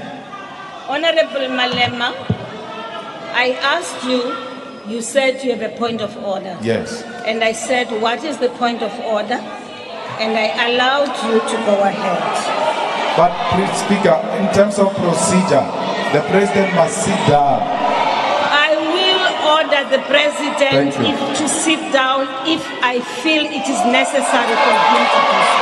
I will. No, sit down, honourable members. Honourable Speaker, it's not the rules. That's not how it works. Honourable Speaker, I think we are, as honourable members, violating the joint rules of this House by allowing Mr. Ramaphosa to speak here because he has taken this Parliament to court. And by taking this Parliament to court, he has passed a motion of no confidence on this Parliament. And he can't have his cake and still eat it because until the court has resolved on the dispute between us as Parliament and him, he's got no leg to stand before us as a legitimate body to address us. And therefore, I ask that the Speaker should actually declare this meeting closed because he had no right even to convene us to come here. How can he convene the people that he has taken to court? And in that court, Speaker, you are the first respondent. Effectively, he has taken you to court. And that if he wins this case, it means that this body has acted unlawfully against him. We have a matter with him before court, and the right thing to do will be that we should allow the court to make a ruling before we can interface in the manner we're doing. Because the President has declared a motion of no confidence against his own Parliament, something that has never happened. Thank you. President Mbeki can confirm that since 1994, we have seen this mess with what is before us now. Thank you very much. Thank you very much, Honorable Malema. Honorable Malema, when I opened this session, I said this session is convened in terms of the Constitution of the Republic of South Africa, read together with Rule 7. And this has been called in order to discuss one item, in fact, not a discussion, for the President to provide us with his program of action of government, and therefore he will be allowed to proceed and deliver the State of the Nation address.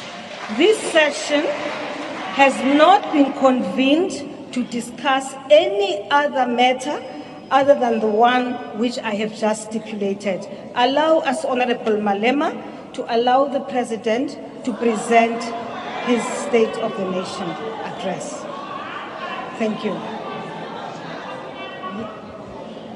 Yes, Honorable Malema. I also would not want us to have a dialogue, Honorable members. Yes. With due respect, Honorable Speaker, you cannot say that this event is called only to perform one item only. If that was the case, the joint rules were not going to allow the point of orders. Though the founders of this parliament knew that there might be a necessity, even when we are convened in this manner, for members of parliament to raise issues that are damaging the image of this institution. And I've raised that matter, and I would like you to consider it and not just dismiss it on the basis that we are here to listen to one item only. The rules were not going to provide for point of orders if we are only subjected to listen to one item. And therefore, I think the Speaker is out of order in that regard. Thank you very much, Honorable Malema.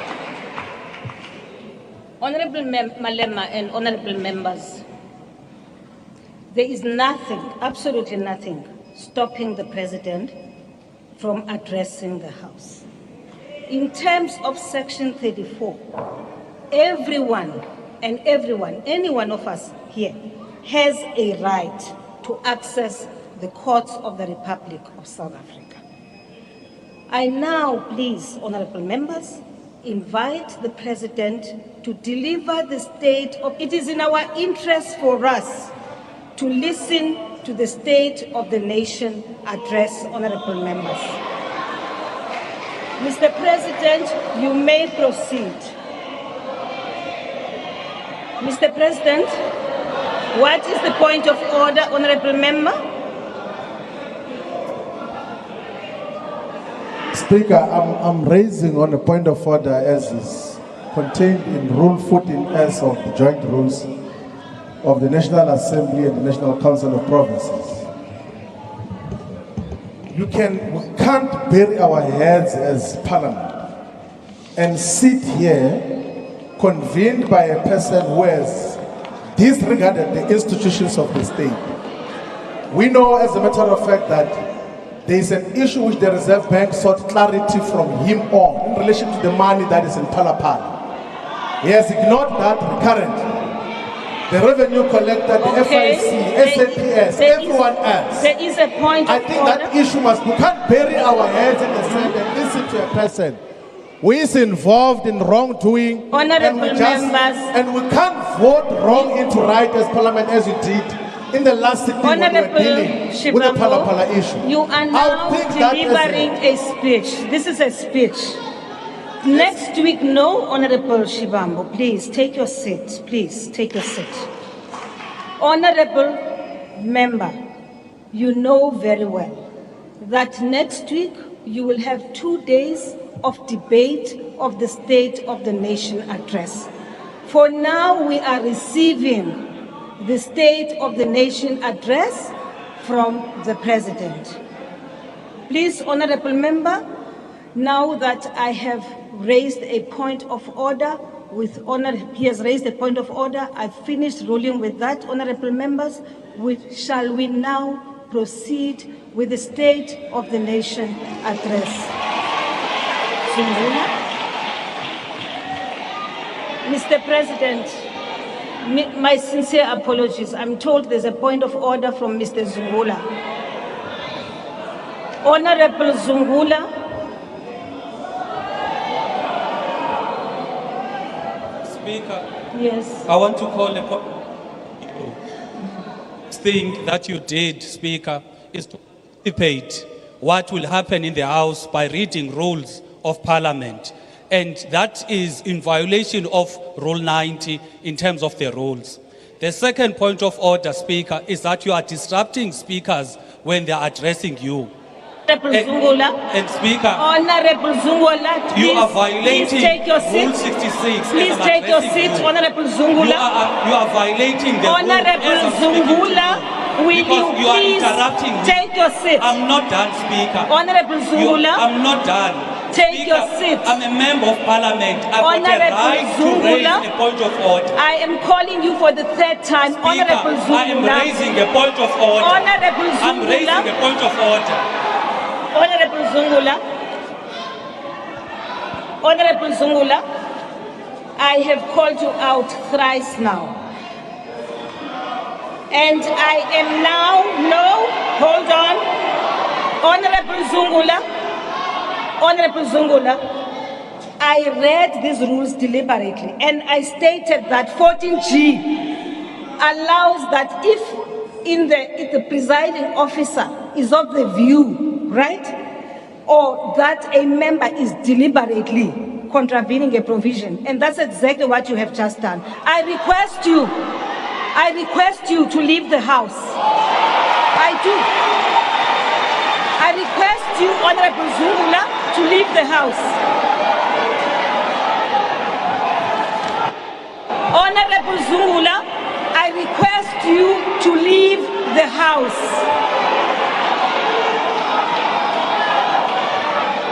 Sergeant in arms, please. Honorable Zungula must leave the House.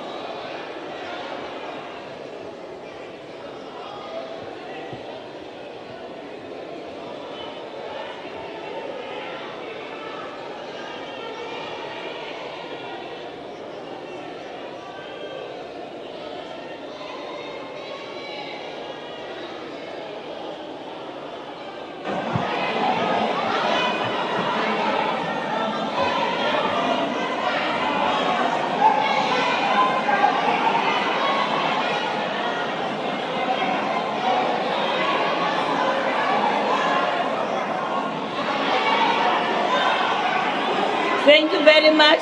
Honorable members, Sergeant in arms, will you please call in the Parliamentary Protection Services to remove Honorable Zungula?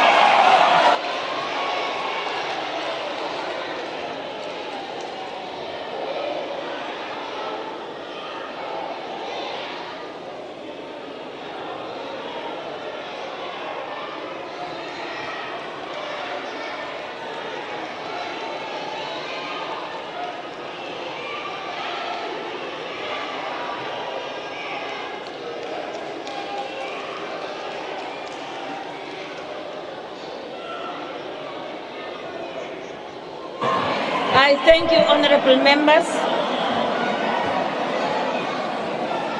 In fact, honorable members, the reason why I ignored what Honorable Zungula raised, it is because it is not, he quoted a wrong rule.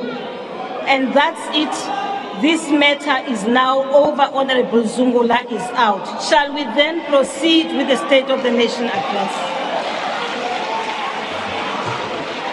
Mr. President, you may proceed.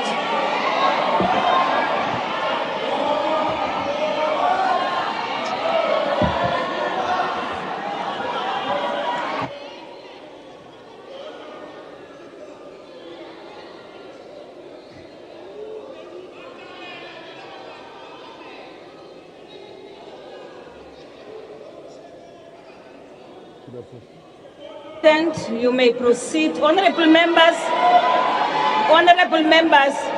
may I just point out that the reason why I've removed Honorable Zungula is not about quoting a wrong rule, but that he defied my instruction. It has come to an end now, honorable members. Honorable Zungula defied my instruction. Will you please lower your hands? We are now proceeding with the business of the day. Mr. President, you may proceed. Thank you. Order, honorable Speaker. members. Honorable members, I'm not going to allow it.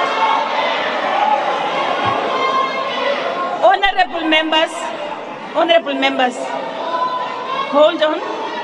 Mr. President, my apologies. Honorable members, I do want to say that I will not entertain spurious points of order. I will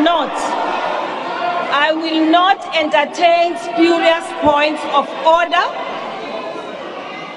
Now, honorable members, we are not going to waste time on points of order. I am addressing you, honorable Mende. Just keep quiet until I finish, because I will give you the opportunity to speak. Right? Don't do that. Don't do that. No, don't. Honorable whoever. Honorable Tambo, Wena Pambo, Honorable Pambo, I'm watching you, Honorable Pambo.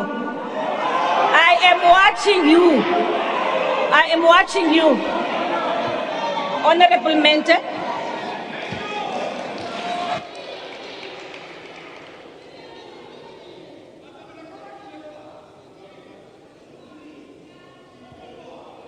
Honorable Mente.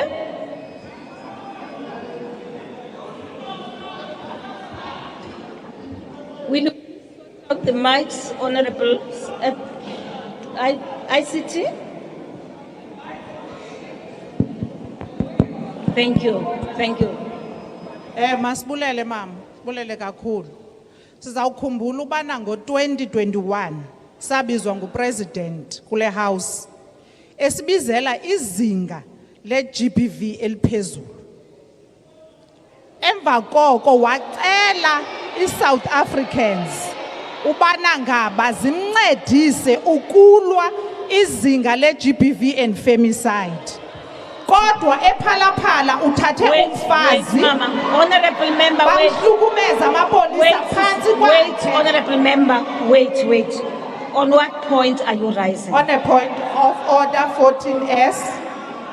Point of order 14S? Point of order and 14S of the rules. 14L and 14S of the rules. 14 of joint rules. Will you please go through that, honorable member? I don't have the book with me. Honorable it allows me to address you. Honorable member, the issue you are raising has nothing to do with what we are doing right now, with the business of the house. Mama, 14S, when a point of order is raised, the member called to order shall resume his or her seat. Therefore, I'm calling a point of order. Everyone else must listen. And ngenhlonipho mama, ungangeni emlonyeni. Ngenhlonipho. Honorable member. So, mama, the point of order you are raising has nothing to do with the violation of the rules which we are working on, of the joint rules. It has everything to do. You are engaging in a debate. Mama, if ubundu mamele, this is a debate. If ubundu mamele, uzayiva lento nzayithetha.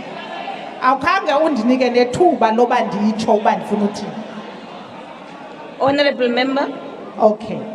Now, umongameli endlini yakhe ngexesha lento yephalaphala. Umfazi obephayana kunye namadoda. Honorable member. You are out of order. You are out of order. Kwesandla sakhe. Honorable member, you are out of order. This has nothing to do with the debate. Next week, if you think that you want to raise issues related to GBV, you will have an opportunity to do so.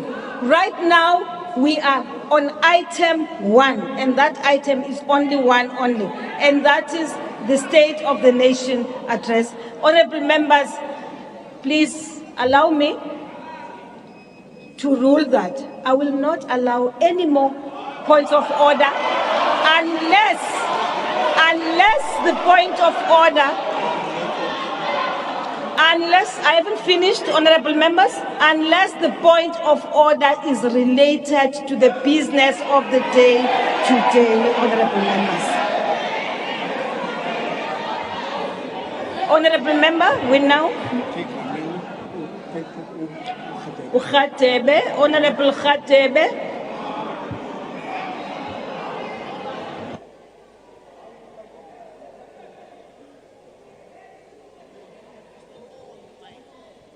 I've given you an opportunity.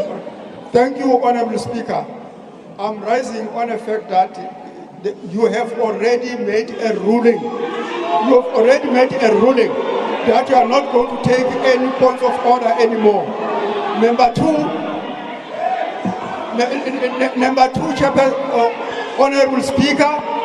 Number two, we cannot allow people to come and introduce a debate instead of a point of order. I request that the ruling you have made must be respected. Thank you. I thank you, Honorable Khatebe. You are very correct, Honorable Member. Yes, he is. He is. I ruled that, Honorable Members, that we are now, in fact, I think we are now done.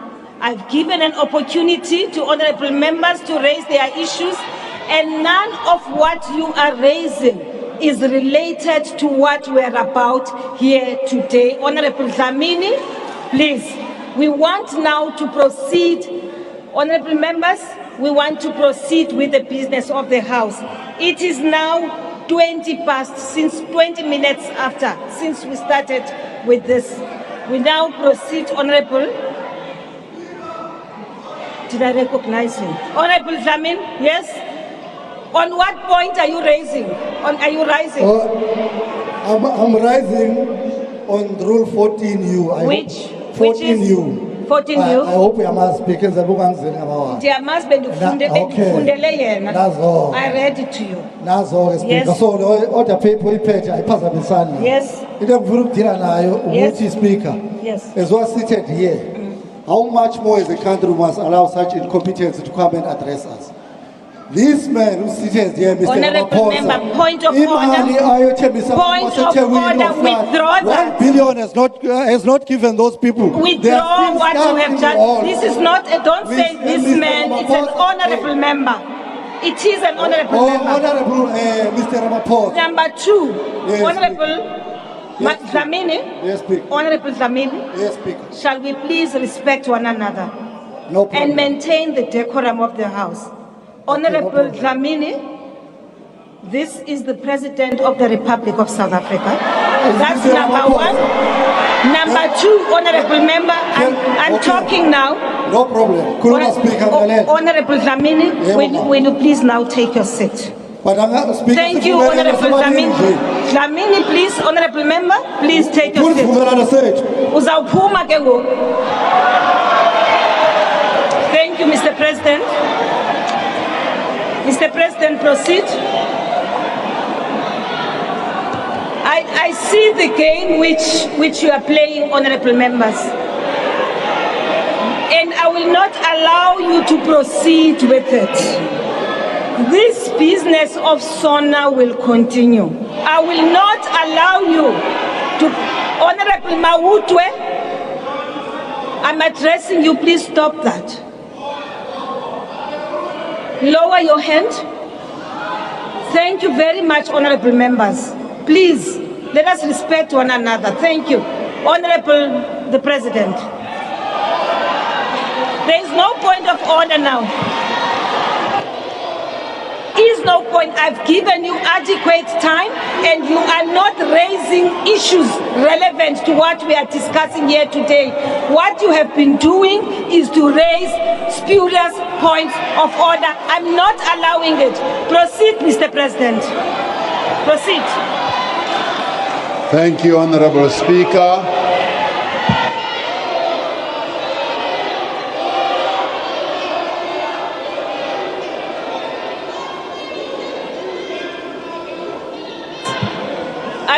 allowing any more points of order. Honorable Malema, I'm not allowing you. Honorable Shivambu, I am not allowing you. Honorable Mautwe, I am not allowing you. Honorable Njozi, I am not allowing you to speak. Honorable Mkalipi, I will not allow you to speak. Honorable Tambo, I will not allow you to speak. Honorable Pambo, I will not allow you to speak. We now proceed with the debate of the House. Take your seat. Take your seat, Honorable Njozi. Take your seat. There's no point of order. Take your seat. There is nothing out of order at all right now. There is absolutely nothing out of order right now. We proceed with the business of the House. You may continue, Mr. President.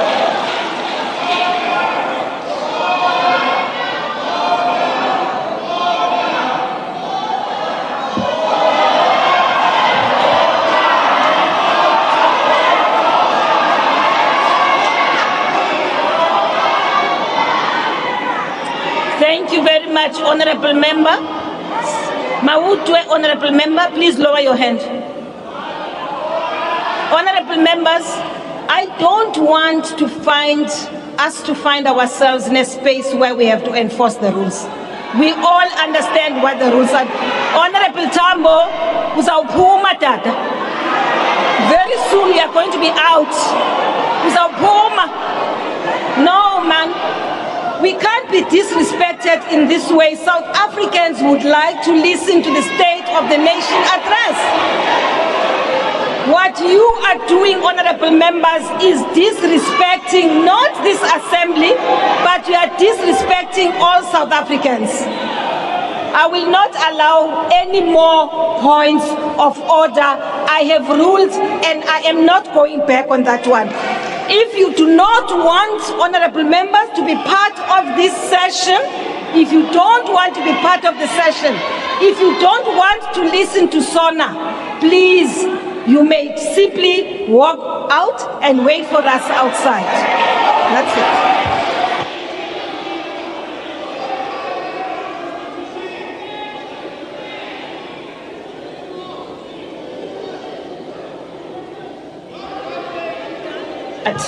I'm done with that, honorable members.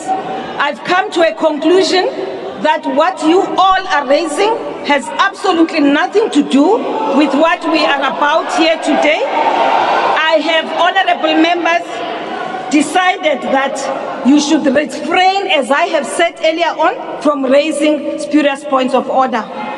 I have, honorable members, I've allowed you to express yourselves, believing that the points of order you are raising, which are a privilege, by the way, you are unable to say exactly what it is that you want raised. And therefore, we have now closed the part that deals with points of order. I thank you, honorable members. Proceed, Mr. President, and I am sorry for keeping you standing.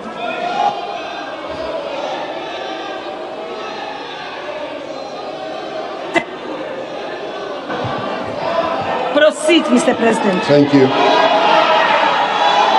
Speaker of the National Assembly, Ms. Nosiviwe Mapisa Nakula, Chairperson of the National Council of Provinces, Mr. Amos Masondo, Deputy President of the Republic of South Africa, honorable members, Mr. David Mabuza. I'm sorry, Mr. President. Take your seats, Mr. President. Honorable members, seeing that you are determined to ensure that we do not proceed with this sitting, once more I request you, those of you who do not want to be part of these proceedings today should actually leave the House. If not, honorable members, because what is happening now is that you are actually obstructing and you are interfering as the President is present. I'm not going to allow you to raise a point of order. because I have closed the points of order, right? Now, honorable members, I request you for the last time now. Please, honorable members, will you please, all those of you who continue to say point of order, and I can point all of you.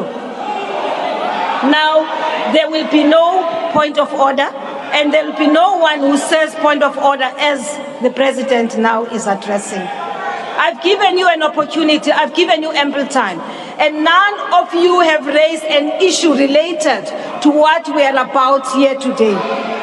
All that you are raising is an issue which has nothing to do with the State of the Nation address. The issue which you are raising is an issue which you will have a right to raise when you are engaging in your debates next week. Honorable members, I've closed it. I've closed it. I've closed it, honorable members. Honorable members, it is over. It can't continue. Thank you. Mr. President, you may continue.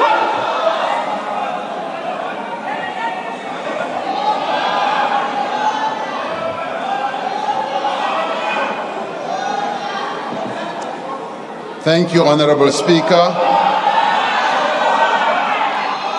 The Executive Mayor of the City of Cape Town, Mr. Gordon Hill Lewis, our former President, President Thabo Mbeki, former Deputy President, Ms. Baleka Mbete, President of the Pan-African Parliament, the Right Honorable Chief Fortune Charumbira. Honorable members, I now give a notice and I'm going to call you one by one. And Sergeant at Arms, you will help me to remove or usher out people who do not want to be part of the debate. That is where we are now.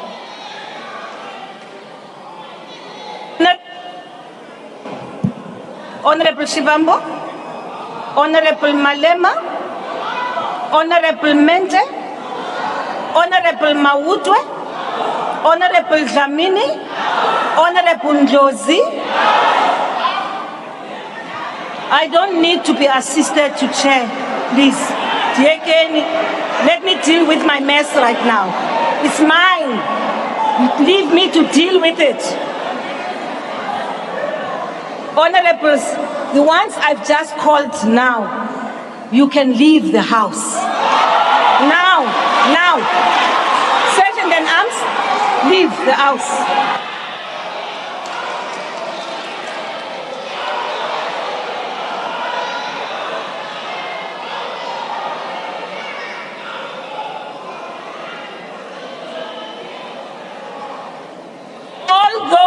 Whose names I've called out must leave the house.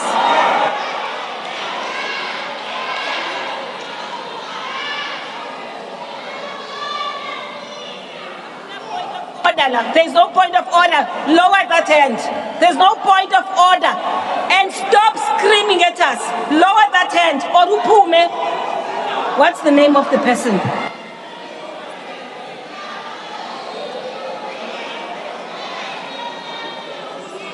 Members, you are refusing to leave the house. Thank you.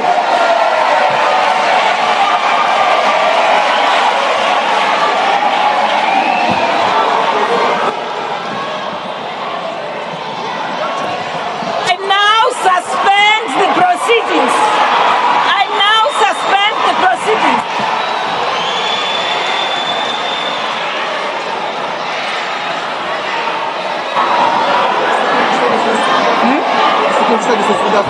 Security services, you may intervene. Security services of the Republic of South Africa, you now come into the chamber and remove the members. The business is suspended for the next 10 minutes.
resume.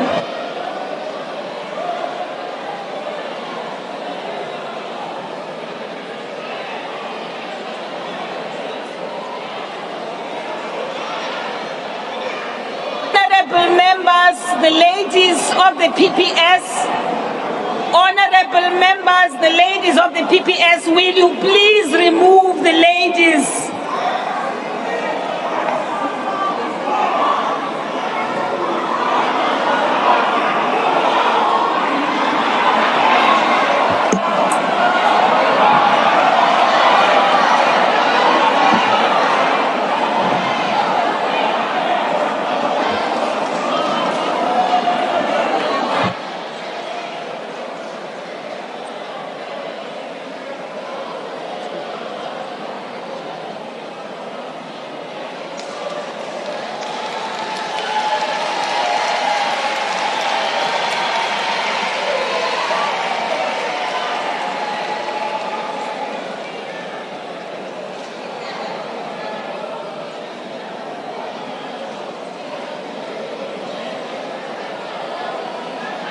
Thank you, honorable members. Honorable members, we will now resume the business of the House. I want to start by apologizing, honorable members. Honorable members,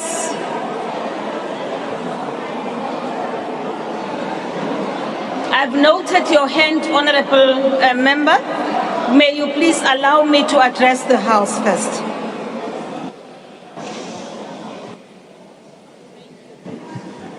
Thank you very much. Honorable members, I want to start by apologizing to all of you for what has just happened.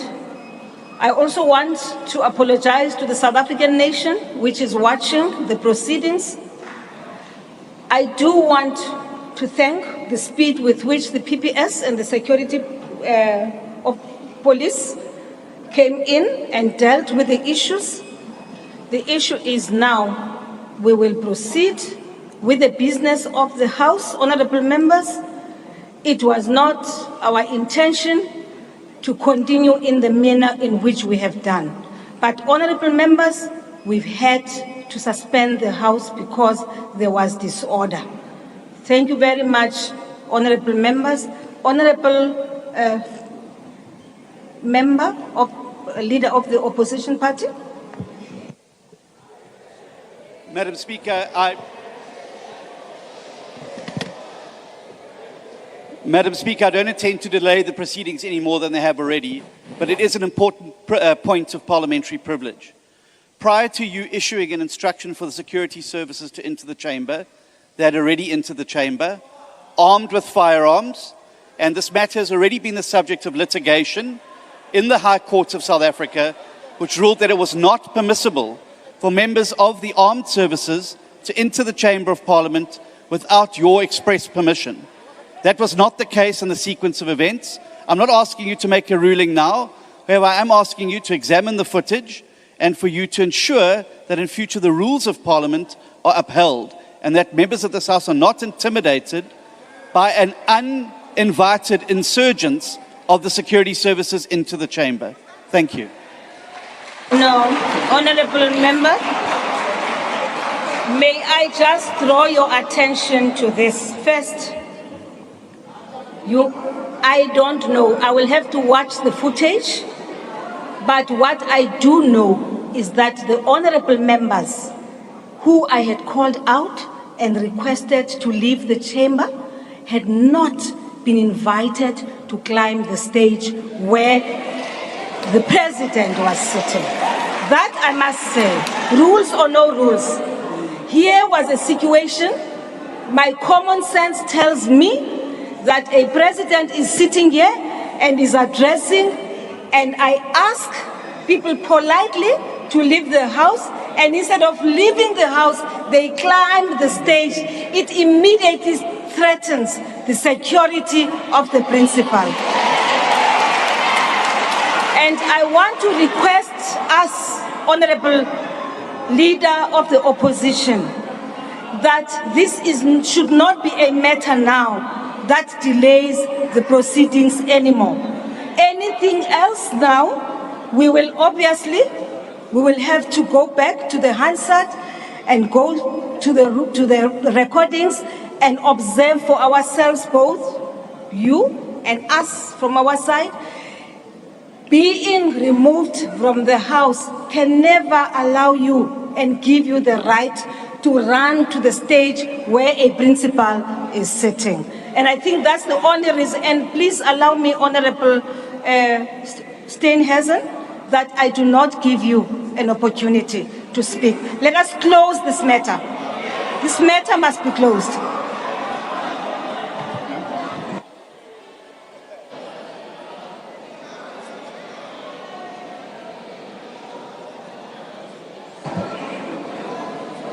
You see, Honorable Member, there's a rule here which says, in the event of violence or a reasonable prospect of violence or serious disruption of the sitting as a result of a member's resistance to be removed, right? Now, the presiding officer may suspend the proceedings.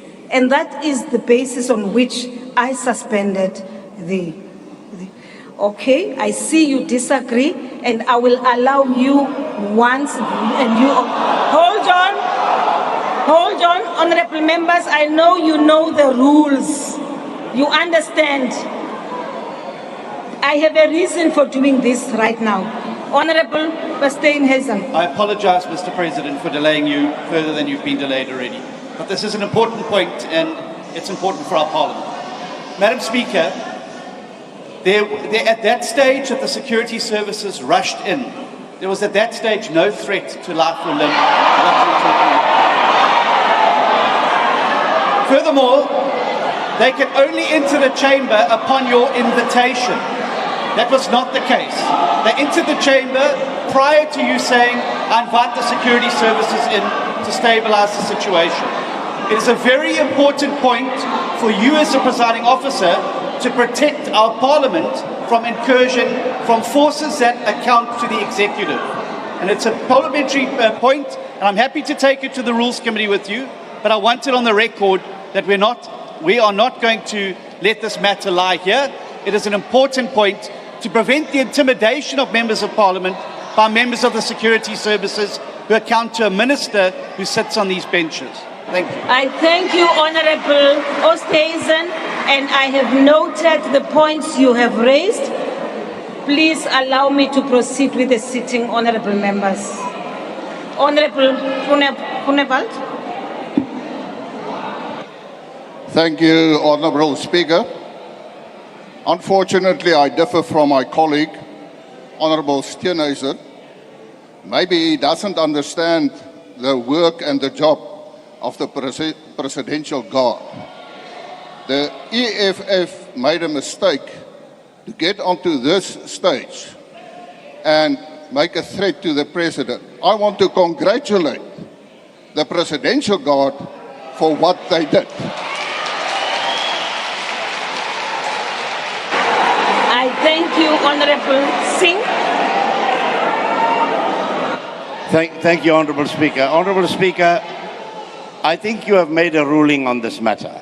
The matter was raised by the Honorable Leader of the official opposition. You did say that you will investigate this matter, look at Hansard and everything else, and I think we should leave it at that and proceed. South Africans are waiting to hear what solutions the President is going to offer to many crises that they are facing at this moment in time. And we should have the courtesy to allow the President to proceed so that we can respond next week. Thank you, Honourable Speaker. I thank you, Honourable Singh. Thank you very much, Honourable members of the opposition. Thanks to all of you. You've made your point, and we now have come to an end with regards to the points of order. I've allowed people to express themselves. We are now proceeding with the business of the State of the Nation address. Proceed, Mr. President.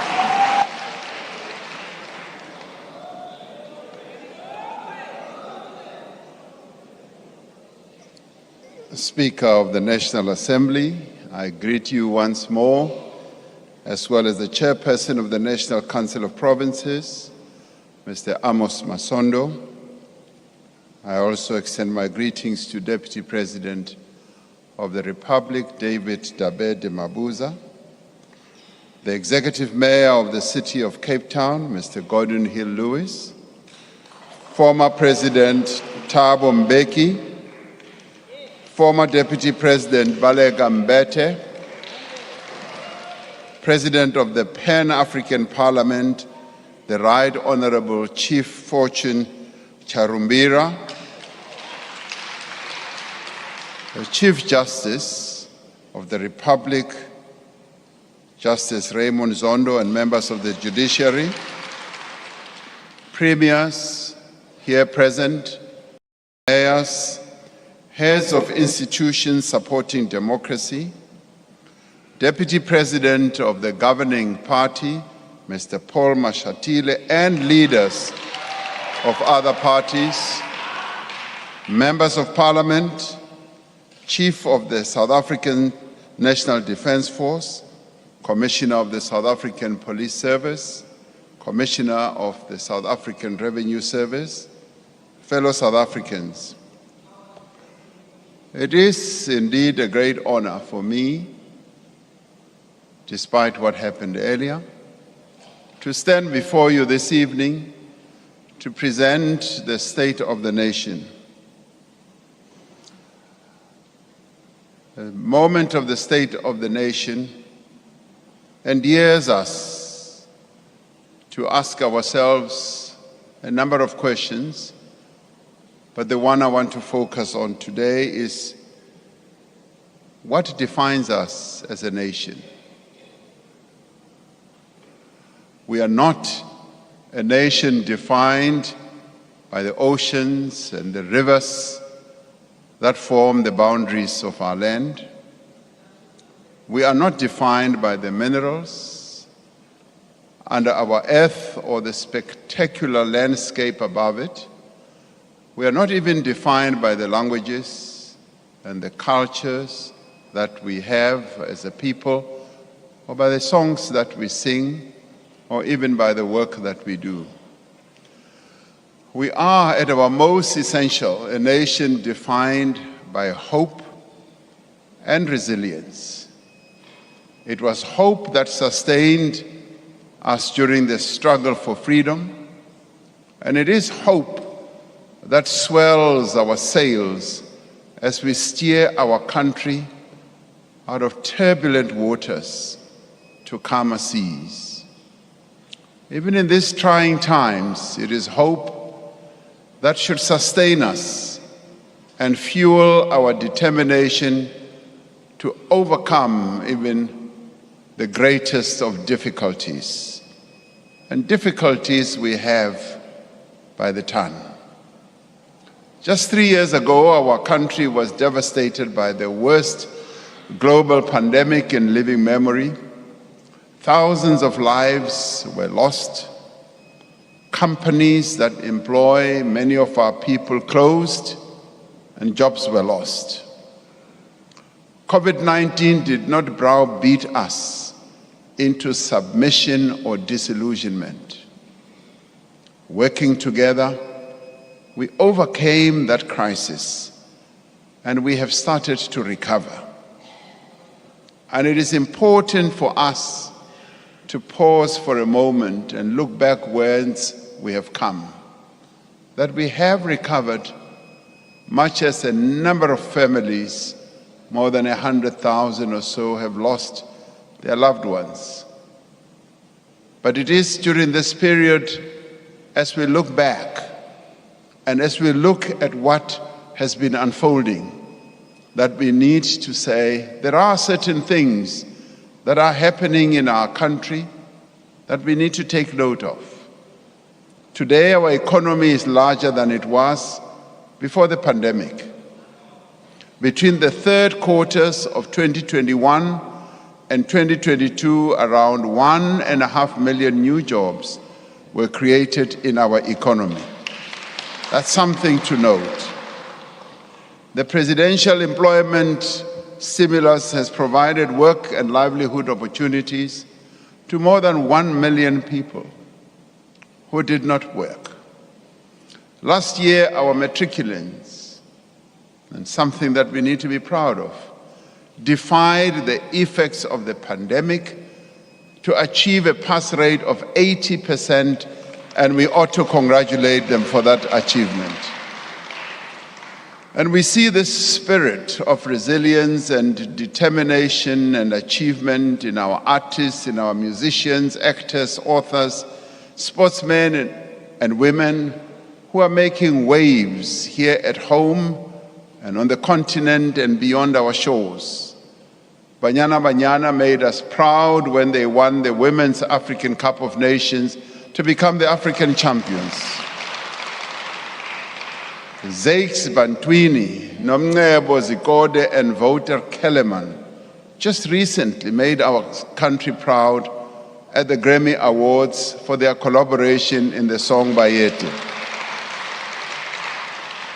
What we have achieved as a nation over the past year, despite our challenges, should remind us that the promise of South Africa is alive.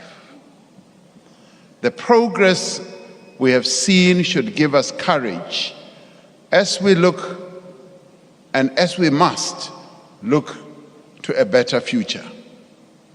And yet, I address you this evening, fellow South Africans, in your homes across the country, and many people are suffering. Many of our people are worried. Many are uncertain, and many are without hope. But of this I am certain, whatever the difficulties of the moment, whatever the crises that we face, we will rise to meet them together, and together we will overcome the difficulties.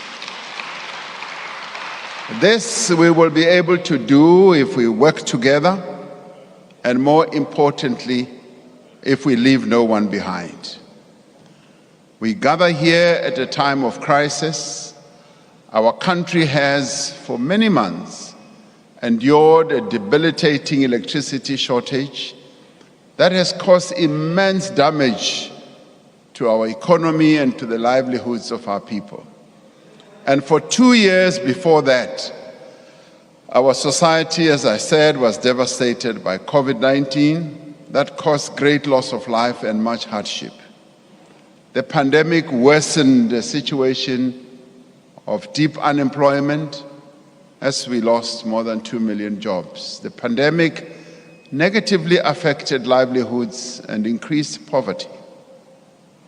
In July, in 2021, we experienced the worst public violence and destruction in the history of our democracy, costing over 300 lives. Last year, parts of the Eastern Cape, KwaZulu-Natal and Northwest were struck by catastrophic flooding that caused extensive loss of life and also destruction of homes and destruction of infrastructure. And now persistent load shedding is impeding our recovery from the effects of all these events. We know that without a reliable supply of electricity, businesses cannot grow, assembly lines cannot run, crops cannot be irrigated, and basic services are interrupted. Load shedding means that households and our supermarkets and shops are unable to keep food fresh, water supply is often disrupted, traffic lights do not work, streets are not lit at night. Without a reliable supply of electricity, our efforts to grow an inclusive economy that creates jobs and reduces poverty will not succeed. Therefore, as we outline our agenda for the year ahead, our most immediate task is to dramatically reduce the severity of load shedding in the coming months and ultimately to end load shedding altogether. Now, under these conditions, we cannot proceed as we usually would. The people of South Africa want action, they want solutions, and they want government to work for them. They simply want to know when a problem like load shedding will be brought to an end. We are therefore focused on those actions that will make a meaningful difference now and will enable real progress within the next year, and that we lay a foundation for a sustained recovery into the future. We are not presenting a new plan, nor are we outlining here the full program of government. Rather, we are concentrating on those issues that concern South Africans the most: load shedding, unemployment, poverty and rising cost of living, crime and corruption. I must say, honorable members, there are no easy solutions to any of these challenges. Yet we have the strength, the means, and the wherewithal, yes, to overcome them. If we work together and act boldly and decisively, leaving no one behind, we will be able to resolve our challenges. This State of the Nation address is about seeing hope where there is despair. It is about showing a way out of these crises. This evening, we will give an account of a number of areas where progress in implementing the commitments we made in last year's State of the Nation address has been made. And there are others where progress has not been made. And we will be quite candid about that. Over the course of the last year, we have laid a firm foundation based on the commitments that we made for faster growth through our investment drive. The economic reforms that we have embarked upon, public employment programs, and an expanding infrastructure program. What is clear from our experience of the last few years, indeed from our history as a democracy, is that we are not a people easily resigned to our fate.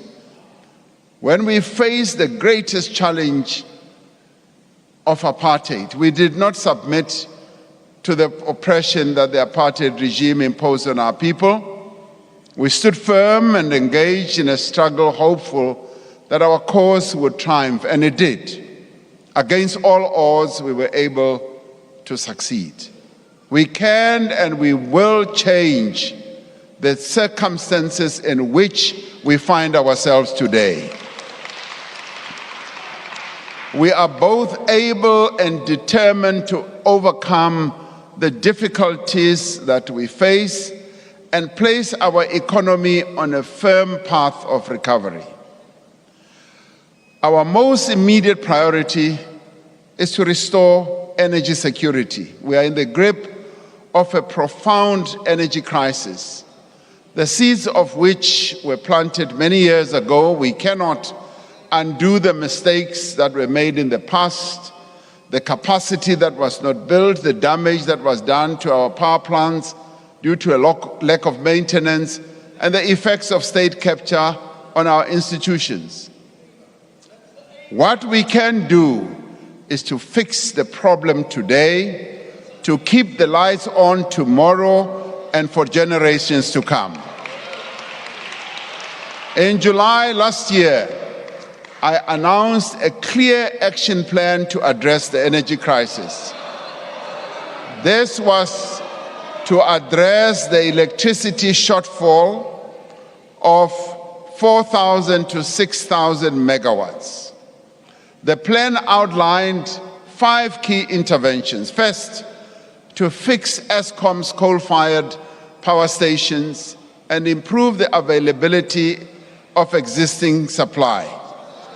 Second, to enable and also to accelerate investment in generation capacity. Thirdly, to accelerate procurement of new capacity from renewables, gas, and battery storage. And fourth, to unleash businesses and households to invest in rooftop solar. The fifth one, fundamentally, to transform the electricity sector to achieve long-term energy security. Now, many experts agree that this plan is the most realistic route to end load shedding. Now, during the last 6 months, we have made important progress in the implementation of this plan. We have taken steps to improve the performance of Eskom's existing power stations so that the coal-fired power stations that provide 80% of our electricity produce the amount of electricity for which they were designed. Under its new board, Eskom is deploying people and resources to improve the reliability of the 6 power stations that have contributed most to load shedding.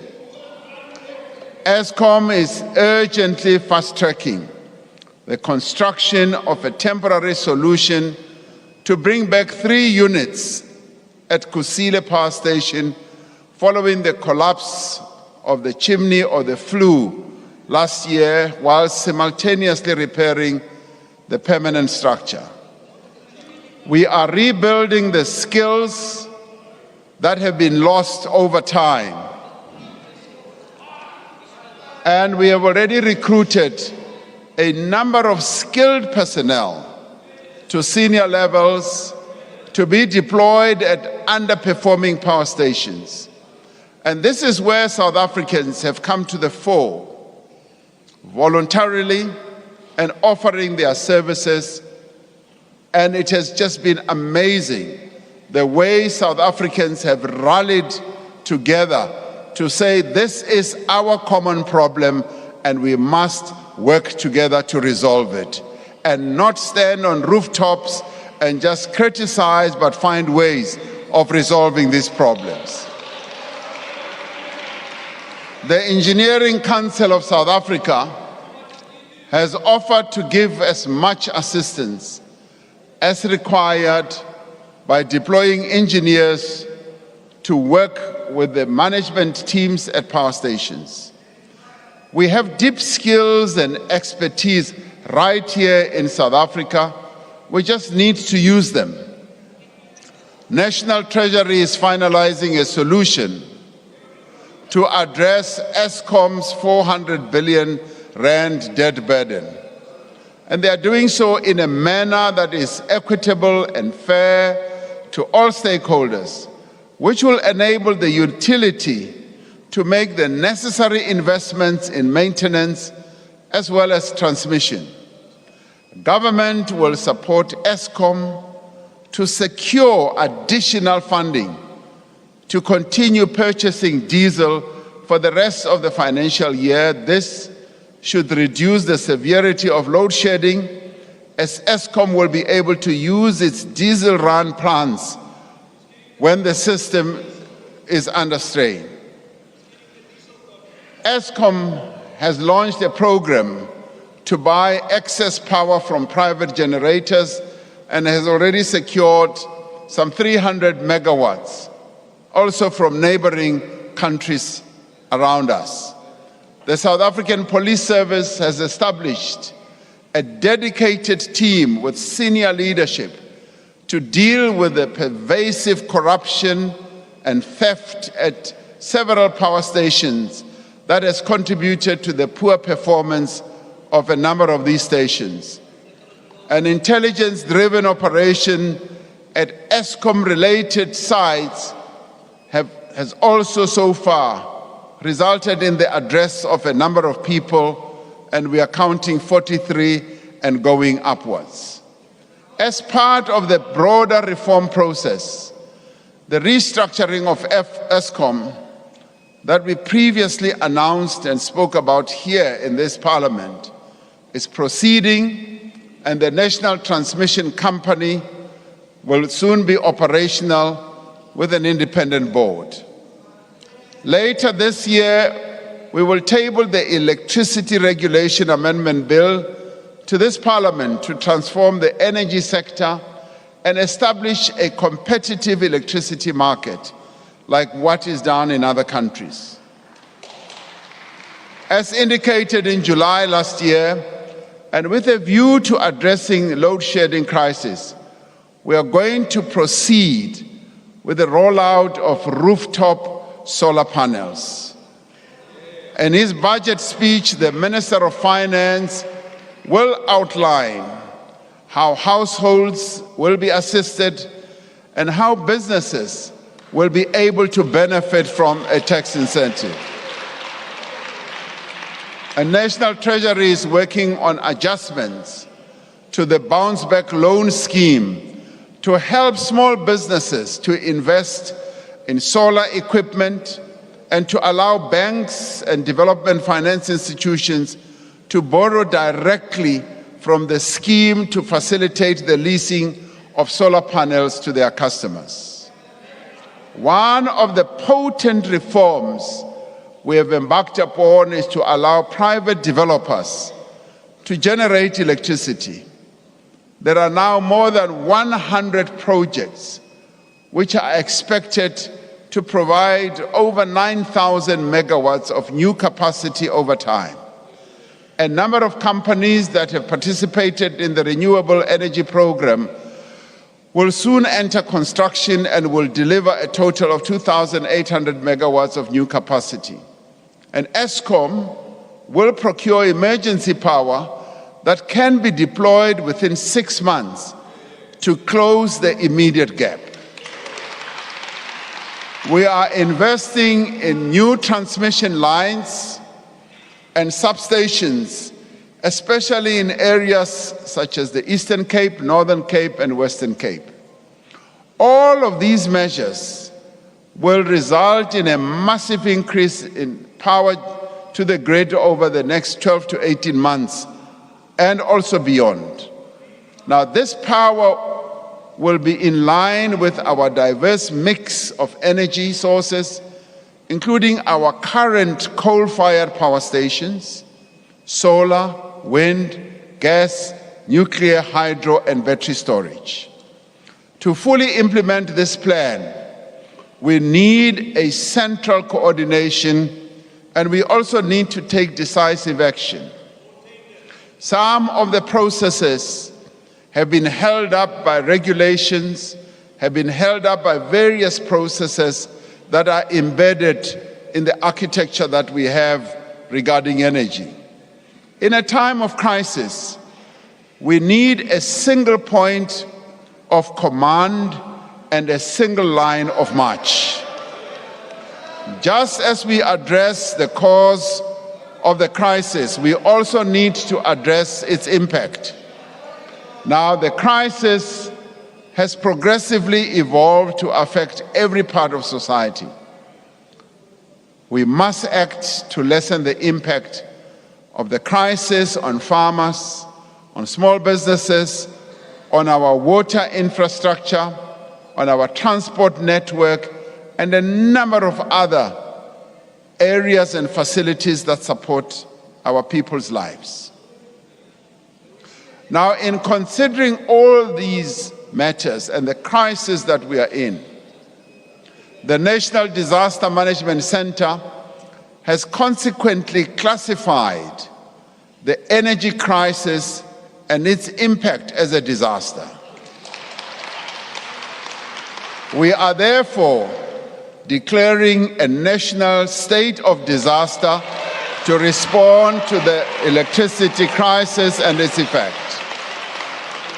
The Minister of Cooperative Governance and Traditional Affairs has just gazetted the declaration of the state of disaster, which will begin with immediate effect. Now, what will the state of disaster enable us to do? It will enable us to provide practical measures that we need to take to support businesses, a number of businesses, for instance, in food production, storage, retail supply chains, including for the rollout of generators and solar panels and uninterrupted power supply. Where technically possible, it will also enable us to exempt critical infrastructure such as hospitals and water treatment plants from load shedding. And it will enable us to accelerate energy projects and limit regulatory requirements while maintaining rigorous environmental protection as well as procurement principles and technical standards.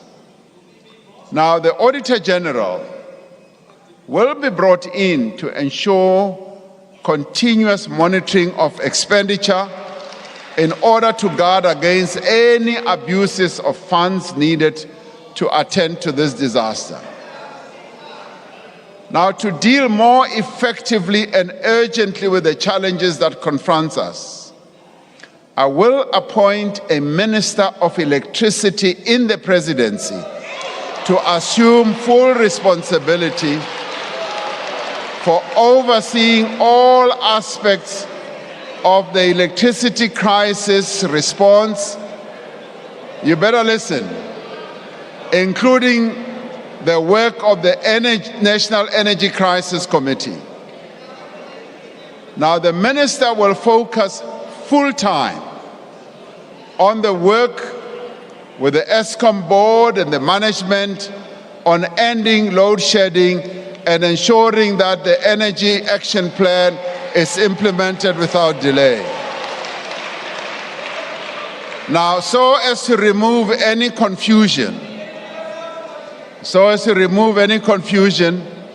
the Minister of Public Enterprises will remain the shareholder representative of Eskom and steer the restructuring of Eskom and ensure the establishment of the transmission company, oversee the implementation of the Just Energy program, and oversee the establishment of the SOE holding company.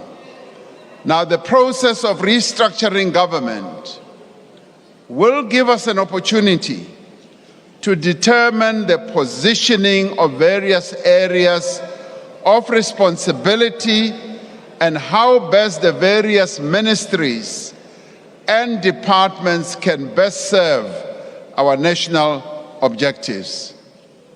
Now, we are focusing our attention on the energy crisis right now, and we will address the restructuring of government in due course. This is necessary because an effective response to this crisis involves several different departments as well as entities that require coordination from the center of government. We will be including other social partners in an effective structure similar to the one that we set up to drive the vaccine rollout. Extraordinary circumstances do call for extraordinary measures. Now, we have cooperated extremely well with a number of role players. The energy crisis is an existential threat to our economy and to the social fabric of our country. We must therefore spare no effort, and we must allow no delay in implementing the measures that are going to enable us to address the crisis. And I'm doing this because much as we have the various regulations, the various laws, the coordination, particularly when it comes to addressing the electricity crisis, is an important instrument that I need to enable us to address this process. Hence, we will have this minister who will day and night just be focusing on this crisis that we are dealing with. As we take these actions to resolve the energy crisis, we are mindful of the risks that climate change poses to our society. Extreme weather events in the form of drought, floods, and wildfires increasingly pose a risk to the health, well-being, and safety of our people. We will continue our just transition to a low-carbon economy at a pace our country is able to keep up with, and at a pace we can afford, and in a manner that ensures energy security. We will undertake our just transition in a way that opens up the possibility of new investments, new industrialization, and that, above all, creates new jobs. The Presidential Climate Commission is guiding much of this work, and in doing so, building a new model for inclusive and collective decision-making, incorporating the individuals, workers, and communities that are most affected in the transition. Much as I'm the chairman of this commission, I'm ably assisted by Mr. Vali Musa, who used to be a minister in our government. Through the Just Energy Transition Investment Plan, 1.5 trillion rand will be invested in our economy over the next 5 years in new frontiers, new sectors of our economy such as renewable energy, green hydrogen, electric vehicles, fuel cells, and you name them. These new sectors are emerging in our economy and are emerging quite fast in the green energy and the electric vehicles. Many other countries are already moving towards manufacturing electric vehicles, and we cannot be left behind as South Africans.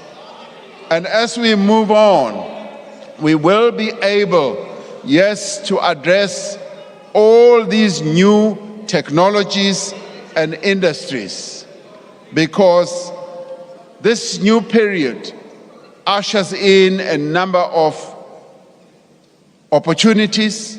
It ushers in a number of opportunities to create jobs.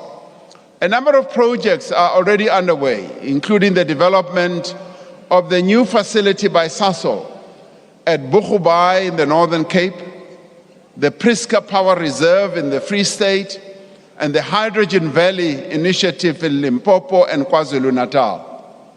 The Northern Cape has already attracted well over 100 billion rand in investments in renewable energy projects.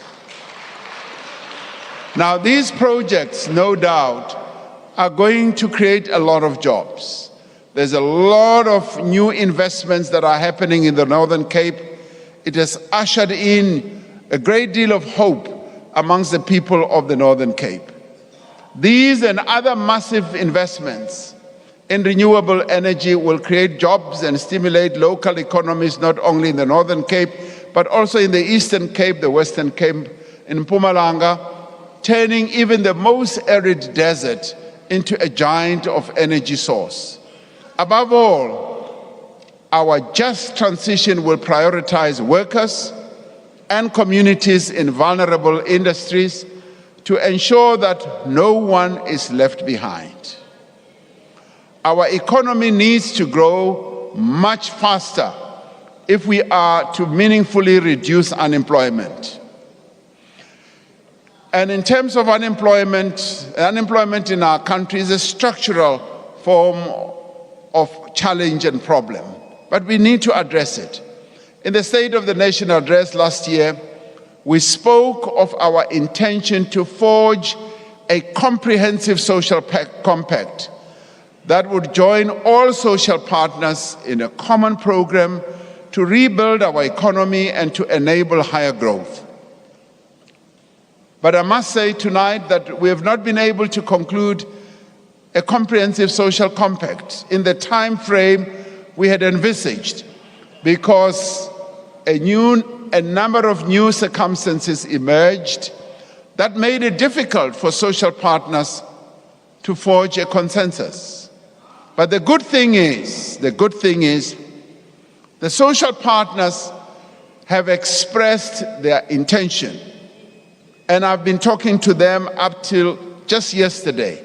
Both labor, business, and community, they have expressed a clear intention to conclude a social compact and have continued to work on a framework to enable joint action in key areas such as energy, transport, logistics, employment creation, and skills development. I have no reason to doubt the commitment that they have expressed to me. They have also identified a number of areas in terms of localization, social protection, crime and corruption. While we remain committed to forging a new consensus amongst all sectors of our society, we have also undertaken practical collaborations in specific areas. Let me say, it is not like processes of consensus building have not been going on. They have. A number of other compacts have been concluded amongst our social partners. We see the commitment of all social partners in the compacts that have been forged to fight COVID-19 pandemic, undertake the largest vaccination program where we worked very closely with business and labor. We have seen it in initiatives like the Solidarity Fund that mobilize society, that mobilize citizen activism and the funding to achieve common goals, and in partnership to end gender-based violence and femicide, and also to respond to the effects of climate change. We have seen the benefits of this approach to promote investment and to develop master plans in sectors of the economy such as automotives, clothing and textiles. Many of us will remember that clothing and textiles had almost been wiped out in our country. Social partners got together and decided that we've got to save our clothing and textile industry. We've seen them work together in poultry, in sugar, agriculture, and global business services. The master plans that have been concluded are supporting the revival of various sectors of our economy. They're also bringing about investment by the private sector and yielding new jobs and supporting livelihoods. We are pleased that the social partners, particularly business, has been providing support to implement the Energy Action Plan in the spirit of social compacting. Similarly, we have developed a close working relationship with both labor and community-based organizations in supporting other aspects of the energy crisis response. Just as energy is essential for economic growth, so is another important area of South African life, a reliable water supply and efficient transport and road infrastructure system. Our rail network has suffered from many years of underinvestment. It has suffered from lack of maintenance. It has also suffered from criminal activity and inefficiency. Now, to address this, last year we adopted the National Rail Policy to guide the modernization and reform of the rail sector, providing, amongst other things, for third-party access to our rail network. Those who have money, that they should come and participate without diluting the important role that is played by government. We are working across government to develop a Transnet roadmap that will translate our policy commitments into reality, including the restructuring of the Transnet freight rail to create a separate infrastructure manager to the rail network by October of this year. Transnet and private sector companies will conclude partnerships at the Durban and Ngqura container terminals to enable new investment in our ports and improve their efficiency. Now, this will help our ports to regain their global position as some of the most efficient ports once again. There has been great success, for instance, in repositioning Port Elizabeth Automotive Terminal, which has more than doubled its capacity and has already seen an increase in exports. Many more vehicles destined for overseas markets are rolling off the Port Elizabeth Automotive Terminal. Transnet is also rehabilitating its idle locomotives and expanding its fleet. And soon there will be a solution to the challenge that, yes, we've been facing with regard to getting our locomotives to move once again. We have faced challenges in the transportation of commuters on passenger rail, and this has been raised sharply by trade unions with us who represent the working people of our country. Now, following the restructuring that is underway in PRASA, 13 commuter rail lines have been reopened, significantly reducing the costs of travel for many workers. The reliable supply of water is essential for the well-being of people and the growth of our economy. As I drink my water now. Now, to ensure water security now and into the future, the Department of Water and Sanitation is leading the process of investing in major infrastructure projects across the country. And the Water Department, the Water Ministry, has a deep knowledge of the water network throughout our country. And they've already made out plans for various water systems in our country and what we need to do. Now, after being delayed for several years, full-scale construction works for the Lesotho Highlands Phase 2 project will commence this year. I will be going to Lesotho with the Prime Minister of Lesotho to go and see the works that are underway. The Lesotho Highlands project is critical for ensuring security of water supply to Gauteng, Free State, Mpumalanga, Northwest, as well as the Northern Cape. Several decades after it was first proposed, and 9 years after a sword-turning ceremony was held, the first phase of Umzimvubu water project will start this year, the very coming financial year, which starts this very year. Now, this phase, which involves construction of the Ntabelanga Dam, irrigation infrastructure, and the distribution of water to surrounding communities, will be financed by government.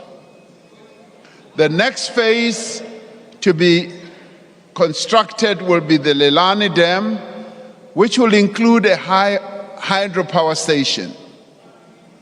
Major projects to increase the capacity of the Clan William Dam, the Hazelmere Dam, the Tzanini Dam will improve the supply of water to the West Coast, eThekwini, and the eastern part of Limpopo.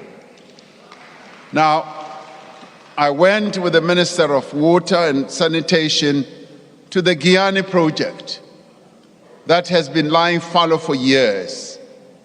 And we were able to see the first flow of water, and I have insisted that that project must be completed and the people around the Guyana villages must get their water.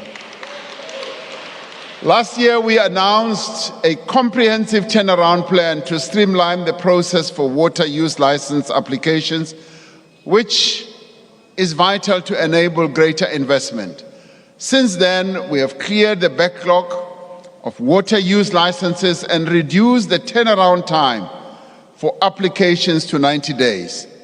Now, we did identify this as one of the reform processes that we spoke about here. And that has now been reduced. Number of people used to wait up to 3 years just to get a water license. It's now been reduced to 90 days.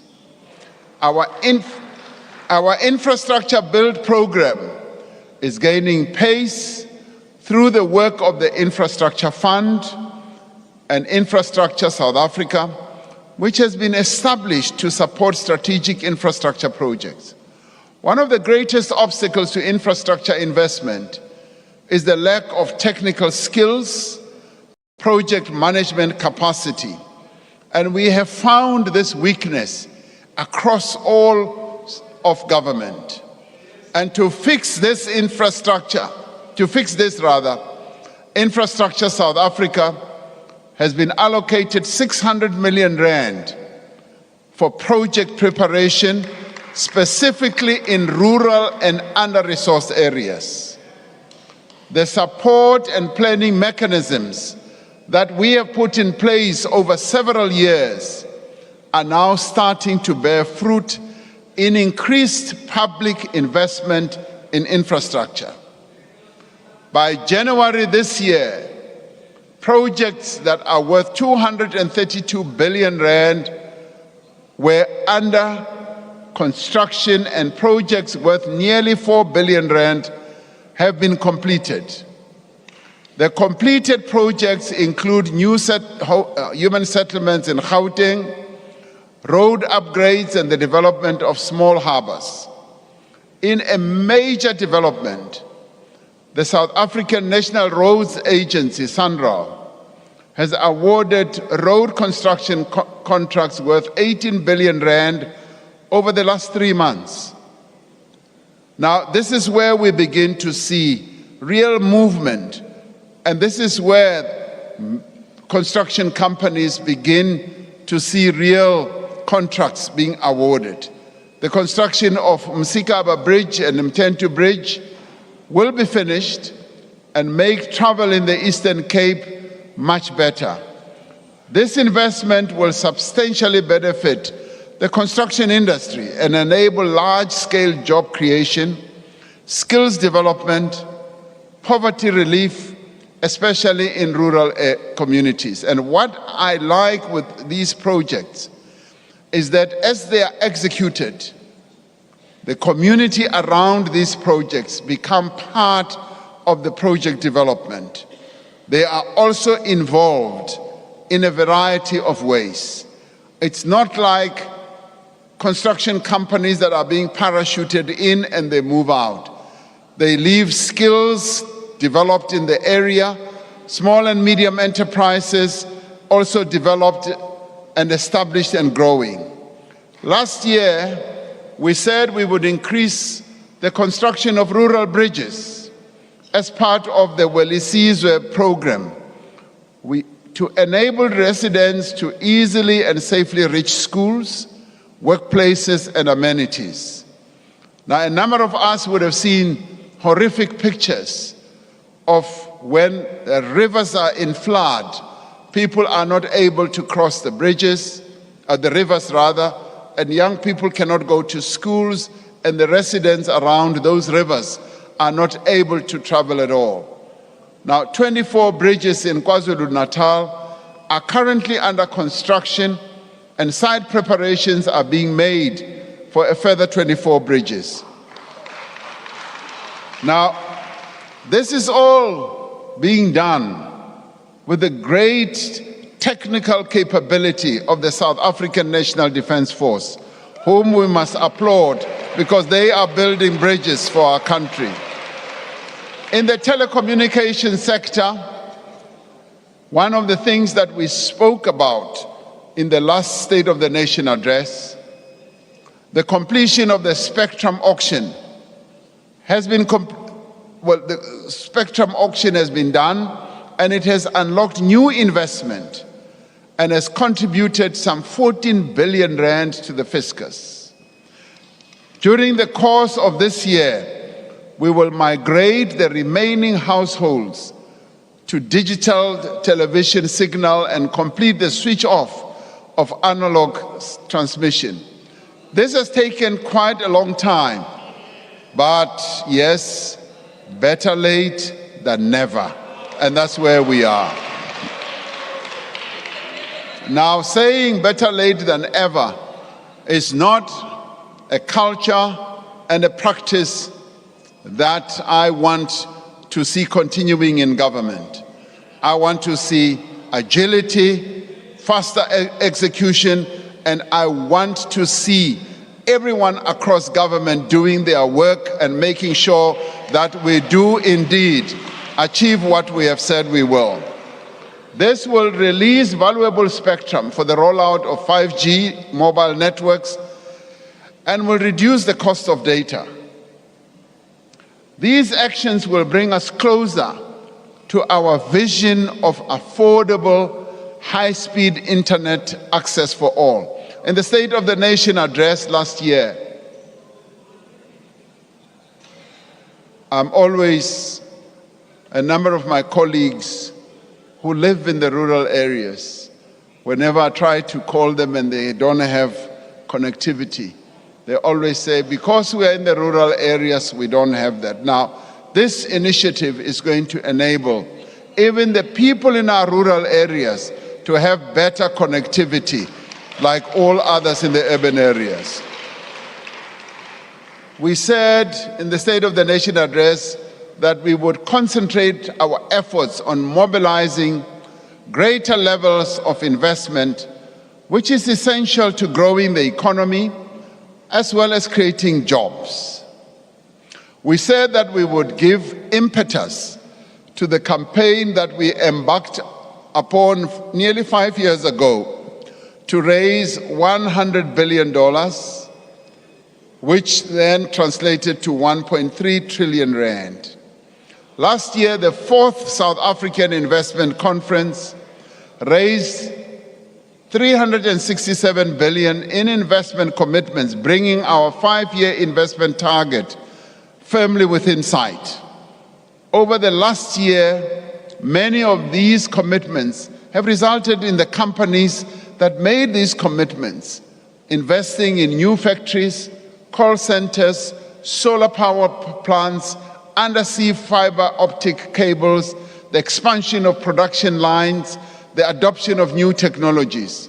Importantly, these investments have resulted in new jobs and new opportunities for small emerging businesses as well. On the 3rd of April this year, we will hold our 5th South African Investment Conference. At this conference, we will set a new target, having achieved our 1.2 trillion rand. We will set a new target to mobilize, and this is an investment mobilizing opportunity we have, to mobilize more than 2 trillion in new investment by 2028. Now, the investments that have flowed into the economy to date have contributed substantial increase in local production. These investments have encouraged our efforts to buy local. Last year, I delivered the State of the Nation address wearing a suit and shoes proudly made in South Africa. This evening, I am drinking, and this is the glass. I am drinking water from a glass made in Wadeville last week by workers from Katlehong, Vosloorus, and Germiston. Now, for many years, I can tell you South Africa has been importing its drinking glasses. Now we are increasingly making them locally. But it's not just glasses. If you go to hospital for an operation, chances, and heaven forbid, chances are that you will receive an anesthetic made in a world-class manufacturing facility in the Eastern Cape. During my state visit to the United Kingdom last year, a South African firm obtained a license to produce an oral vaccine for cholera for the first time here in South Africa. Now, competition merger agreements have provided for more fuel to be refined locally and more foods to be bought from local farmers. Last year, we committed to unlocking investment in the hemp and cannabis sector. We are moving to create the enabling conditions for this sector to grow. Now, this is an organic sector that our mothers and fathers, grandparents have been involved in many parts of the country. The Department of Agriculture, Land Reform and Rural Development, and the Department of Health will address existing conditions for the cultivation of hemp and cannabis to allow outdoor cultivation and collection of harvests from traditional farmers. Now, this will unlock enormous economic energy in the rural areas of our country, especially in the Eastern Cape, in KwaZulu-Natal and in Mpumalanga, where they've been growing this stuff over many, many years. And this stuff that has supported many children to go to school and university. And you know what stuff I'm talking about. Now, urgent work is being finalized by government to create an enabling environment framework for a whole plant, all legitimate purposes so that we can have complementarity with regard to medicines, food, cosmetics, industrial products, and aligned to international conventions and best practices. This includes the reprioritization of the departmental budgets for sector development and support for traditional black farmers and the alignment of the South African police service enforcement with the regulatory reforms.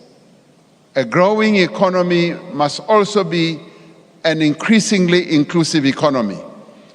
The inaugural Black Industrialist Conference in July of last year showed the successes of black South Africans in producing food, manufacturing that, car parts, furniture, clothing, steel, chemicals, mining products, creating many thousands of jobs and adding to our gross domestic product. We now have almost 1,000 black industrialists participating in the Black Industrialist Program. As an example of the technological prowess of these industrialists, one of the award winners at the conference was Astrofika Technologies, a company co-founded by a black woman, Jesindaba, that provides data solutions for the operation of satellites. She told me that she exports these processes to a number of other countries that launch satellites into space. We have made progress in the last year in achieving greater levels of worker ownership in the economy. There are now more than 400,000 workers who own shares in the companies or firms that they work for. And this has been at the instance of DTCI, which has been nudging companies to move in that direction. Growth and creation of jobs in our economy will be driven by small and medium-sized enterprises, by cooperatives and informal businesses. In other countries, Most of the jobs, almost 60%, are created by this level or this category of companies. Last year, we launched the Bounce Back Loan Scheme administered by banks and other financial institutions and guaranteed by the government for companies that need finance to recover from the effects of the pandemic. The Department of Small Business Development will work with National Treasury on how the scheme can be strengthened to assist small and medium enterprises and businesses in the informal sector. To address the challenge of youth unemployment, the Employment Tax Initiative has been expanded to encourage businesses to hire more young people in large numbers. Now, this is a scheme that is underwritten by government. Last year, I announced that we would be seeking to reduce red tape so that we can rid our country of the unnecessary bureaucracy that often holds us back. The red tape reduction team in the presidency under Mr. Sipho Nkosi has been working with various departments to make it easier to do business. It has taken a collaborative approach, working with departments and agencies in areas such as mining rights, systems, tourism, transport operator licenses, visas, work permits, early childhood development, and the informal sector. This year, we will finalize amendments to the Businesses Act to reduce regulatory impediments for SMMEs and cooperatives and make it easier for entrepreneurs to start businesses. Through the Small Enterprise Finance Agency, SEFA, we plan to provide 1.4 billion in financing for over 90,000 entrepreneurs. Now, government, in partnership with the SME Fund, is working to establish a fairly substantial fund which could get up to 10 billion rand to support SMME growth. Government, through the Ministry of Finance, is looking at the possibility of providing a portion of that funding so that, yes, business should also be able to provide some 7.5 billion that will be raised from the private sector. Now, this will then provide a great fund that our small, medium enterprises will be able to tap into. Now, the good thing is here we will be working with the private sector, who are much more driven, who are much more focused, and who move faster. And together with them, we as government will then be able to have this fund set up so that we can support the creation of jobs through the small, medium enterprises. The licensing of the Post Bank will lay the foundation of the creation of a state bank that will provide services, financial services, to SMMEs, particularly to the youth, the women-owned businesses, and other underserved communities. As the National Assembly considers the Post Bank Amendment Bill, the Post Bank is reviewing its service offerings so that it can provide a viable and affordable alternative to the commercial banks.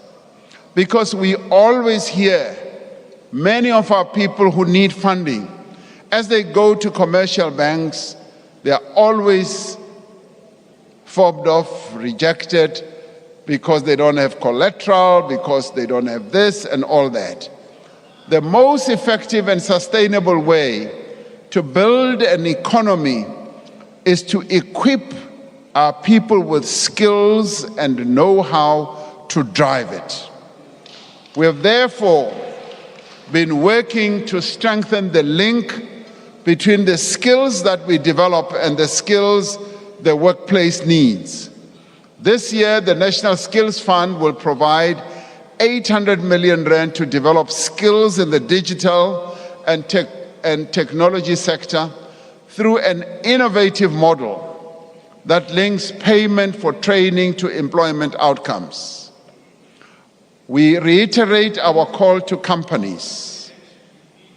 We reiterate our call also to government departments and to state-owned enterprises to remove the requirement for work experience for young people seeking entry-level positions.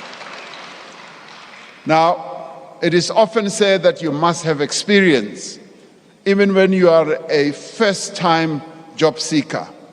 Where will you get the experience when you have not been given an opportunity to work? And that is why we say remove that requirement. Last year, we said that we would place over 10,000 TVET college graduates in employment. We have surpassed that figure and have now set a target for 2023 to 20,000 TVET graduates to be placed in employment. The number of students entering artisan training in TVET colleges will be increased from 17,000 to 30,000 in 2023 academic year. One of the key ingredients for economic growth and competitiveness is the ability to attract skills which the economy needs. Having completed a comprehensive review of the work visa system, we will move quickly to implement the recommendations put forward.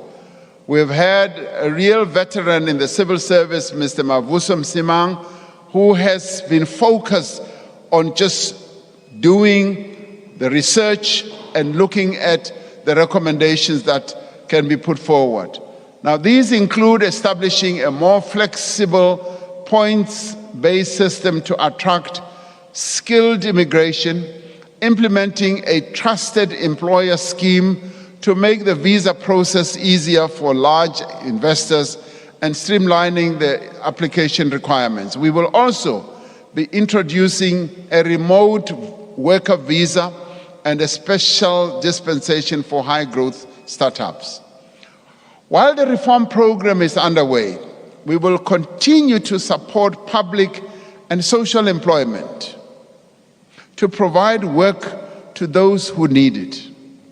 Last year, we spoke about the value of the presidential employment stimulus in providing work and livelihood opportunities. The initiative has now created over 1 million opportunities, reaching every province and district in our country. Last week, a new cohort of 150,000 school assistants started work at more than 22,000 schools, offering dignity, hope, and vital work experience to young people who were unemployed. The Social Employment Fund is recruiting 50,000 participants in its next phase to undertake work for the common good, and the revitalized National Youth Service will also create a further 36,000 opportunities through non-profit and community-based organizations. Now, the Department of Home Affairs has appointed the first cohort of 10,000 unemployed young people to digitize more than 340 million paper-based civic records. Now, this is an important task which emanates also from our past, apartheid past. These young people are going to be going through all this, and 10,000 of them, for a start, and more to come, have now been employed. There are now more than 3 million users registered on the SA Youth Mobi platform, which is a zero-rated online platform for young South Africans to access opportunities for learning and earning. This has been done in close collaboration with the National Youth Development Agency, an agency which continues to provide valuable assistance to young entrepreneurs and to work seekers. I really applaud the NYDA for the focused manner in which they are helping young people. The presidential employment stimulus is also supporting people to earn their own living. Around 140,000 small-scale farmers have received input vouchers to buy seeds, fertilizer, and equipment, providing a boost for food security and agricultural reform, particularly in our rural areas. Now, this initiative, which was researched by an independent academic, has led to the cultivation of some 640,000 hectares of land. An impressive 68% of these farmers are women. This year, we aim to provide 250,000 more vouchers to small-scale farmers. Now, these are examples of the difference that government is making and can make in people's lives through innovation, creativity, and commitment. The rising cost of living, fellow South Africans, is deepening poverty and inequality. Millions of South Africans are unable to provide for themselves and their families. There is the single mother in Alex who is worried about how she will make ends meet as the cost of maize and taxi fares continues to rise. There is the factory worker in Gqeberha who now faces an uncertain future as load shedding brings the assembly line that she works in to a halt. It is the job of the state to provide a minimum level of protection below which no South African should fall. Right now in our country, there are more than 25 million people who receive some form of income or support from the state. In addition, around 2 million indigent households receive free basic water, free basic electricity, and free solid waste removal.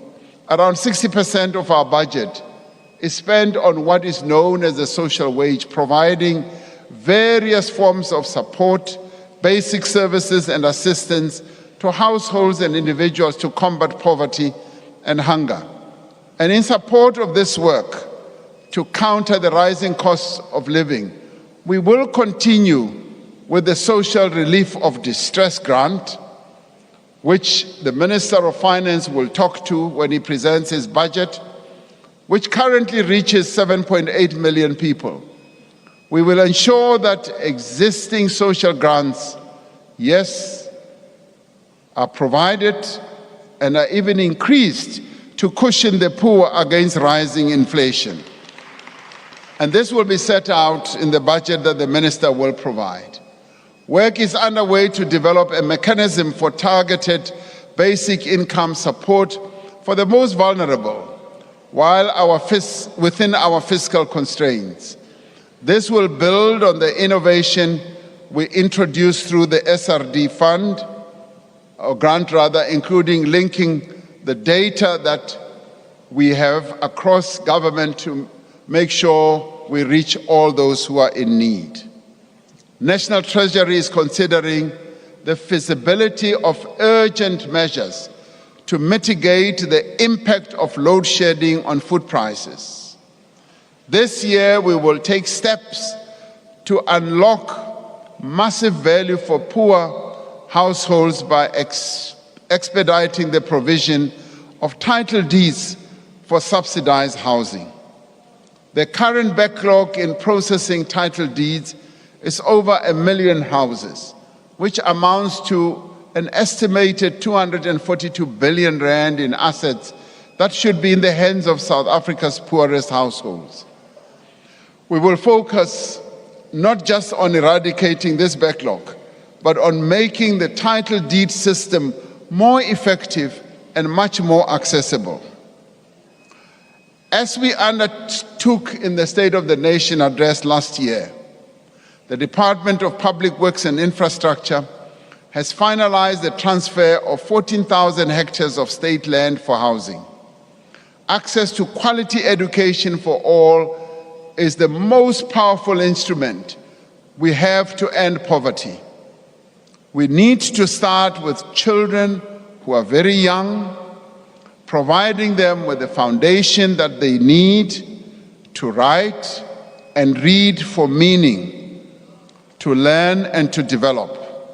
It is therefore significant that the number of children who receive the Early Childhood Development Subsidy has more than doubled between 2019 and 2022, reaching 1.5 million children. But we still have a long way to go, as there are some 7 million children that we've got to reach. The Department of Basic Education is streamlining the requirements of the Early Childhood Development Centers to access support and enable thousands more to receive subsidies from government. While at the other end of the basic education journey, we must applaud, as I said earlier, last year's matric pass rate, because it has a number of indicators for us. And the increase has been across all provinces where we've shown improvement. This was up from 76% the year before. The share of bachelor passes in the no-fee schools, and these are schools that are quintile 1 to quintile 3, improved from 55% in 2019 to 64% in 2022. Now, these are children who come from very poor families, and that is why they are classified as no-fee schools, where government supports their education fully. The improvement that we are seeing is quite phenomenal. This means that the performance of learners from poor schools is steadily improving, confirming the value of the support that government provides to them. What these results reveal is that there is a silent revolution that is taking place in our schools. It's a silent revolution that is underway. As we see these children improving and getting better, schools must be safe and allow for effective learning and teaching. The Sanitation Appropriate for Education initiative, known as SAFE, together with government's Accelerated School Infrastructure Delivery Initiative, has built 55,000 appropriate toilets with resources from the public and the private sector. To produce the skills our country needs, we are expanding the vocational education and training system through the implementation of the approved curriculum of the 3 streams model. This year, government plans to finalize the comprehensive student funding model for higher education, particularly for students who fall outside the current NSFAS criteria, reaching those who are known as the missing middle. Now, honorable members, violent crime takes a heavy toll on every South African. Communities across our country live in fear for the safety of their families. This situation cannot continue and must not continue. We are strengthening the South African Police Service to prevent crime and improving the capacity of the National Prosecuting Authority and courts to ensure that perpetrators are brought to justice. This includes putting more police on the streets and setting up specialized units that will focus on specific types of crime. Last year, we undertook to recruit 12,000 new police personnel. Since then, more than 10,000 new recruits graduated from police academies, and a further 10,000 will be recruited and trained this year. Now, the specialized police teams that are working on tackling crimes like kidnapping, extortion, illegal mining, have had several breakthroughs, arresting dozens of suspects and achieving several convictions. Firm action is being taken to tackle economic sabotage and related crimes that are causing great damage to the economy. Multidisciplinary economic infrastructure task teams are now operational in 20 identified hotspots. Last year, I drew attention to the enormous damage caused by the theft of copper cable and metal from our electricity system, from our train lines and other public infrastructure. Since then, the police have been cracking down on cable theft. In December, government introduced a temporary ban on the export of scrap copper cable and certain metals to disrupt criminal syndicates and to enable a new trading system to be put in place. Now, so you know, a number of countries on our continent, through Operation Vulindlela, we are embarking on a process of reform to improve the effectiveness of our fight against crime. We will use our competitiveness in call center operations to support the proper functioning of the 10111 helpline, partnering with the private sector.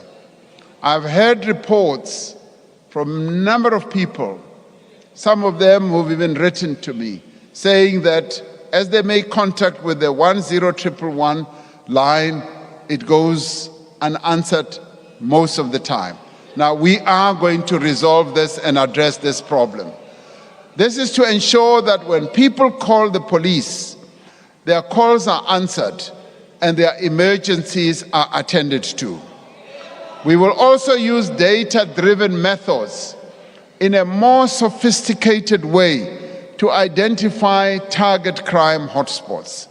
Significantly, more funding will be made available in the budget that the minister will announce for the police, the National Prosecuting Agency, and the Special Investigating Unit.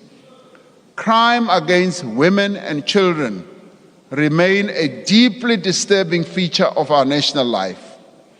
In November last year, we held a second presidential summit on gender-based violence and femicide to assess what progress we have made in implementing the National Strategic Plan, which we adopted as a comprehensive, effective, and united response to this pandemic. One of the great successes of our effort to fight gender-based violence is the extent to which social partners have rallied around the National Strategic Plan. In January last year, I signed into law 3 pieces of legislation that afford greater protection to survivors of gender-based violence and ensure that perpetrators are no longer able to use legislative loopholes to evade prosecution. We continue to improve the accessibility and functioning of sexual offences courts and expand the network of Tutuzela care centers. A key aspect of the National Strategic Plan is the economic empowerment of the women of our country. Since announcing our determination to direct at least 40% of public procurement to women-owned businesses, we have sought to establish an enabling environment to support women entrepreneurs. We have trained more than 3,400 women-owned enterprises to prepare them to take up procurement opportunities that are available in government. Through the Women's Economic Assembly, we have seen industry associations and companies committing to industry-wide gender transformation targets. The Industrial Development Corporation has earmarked approximately 9 billion rand to invest in women-led businesses. Other entities, including the PIC and the National Empowerment Fund, have also committed to establish special purpose vehicles to support women-owned businesses. We must all play our part as individuals, as well as in institutions and leaders across society to end these crimes against women and children. Last year, I said that we would take decisive action against corruption and make a clear break with the era of state capture. The State Capture Commission, headed by Chief Justice Raymond Zondo, completed its work and submitted the final report of its report in June last year. As a country, we owe Chief Justice Zondo, together with the Commission and its staff and all those who provided testimony, a huge debt of gratitude for the extraordinary public service that they have shown. The recommendations of the Commission are being implemented according to the plan that I submitted to Parliament in October last year, so that systematic weaknesses that were identified by the Commission are addressed and state capture never takes place ever again in South Africa. The National Anti-Corruption Advisory Council, consisting of people from across society, is in place to advise on suitable mechanisms to stem corruption, including the overhaul of the institutional architecture of combating corruption. We are working to capacitate the Witness Protection Unit and will introduce amendments to the Protected Disclosures Act to strengthen protections for whistleblowers. Work is underway to improve access to the Witness Protection Program for public servants that expose maladministration, corruption, and unethical conduct.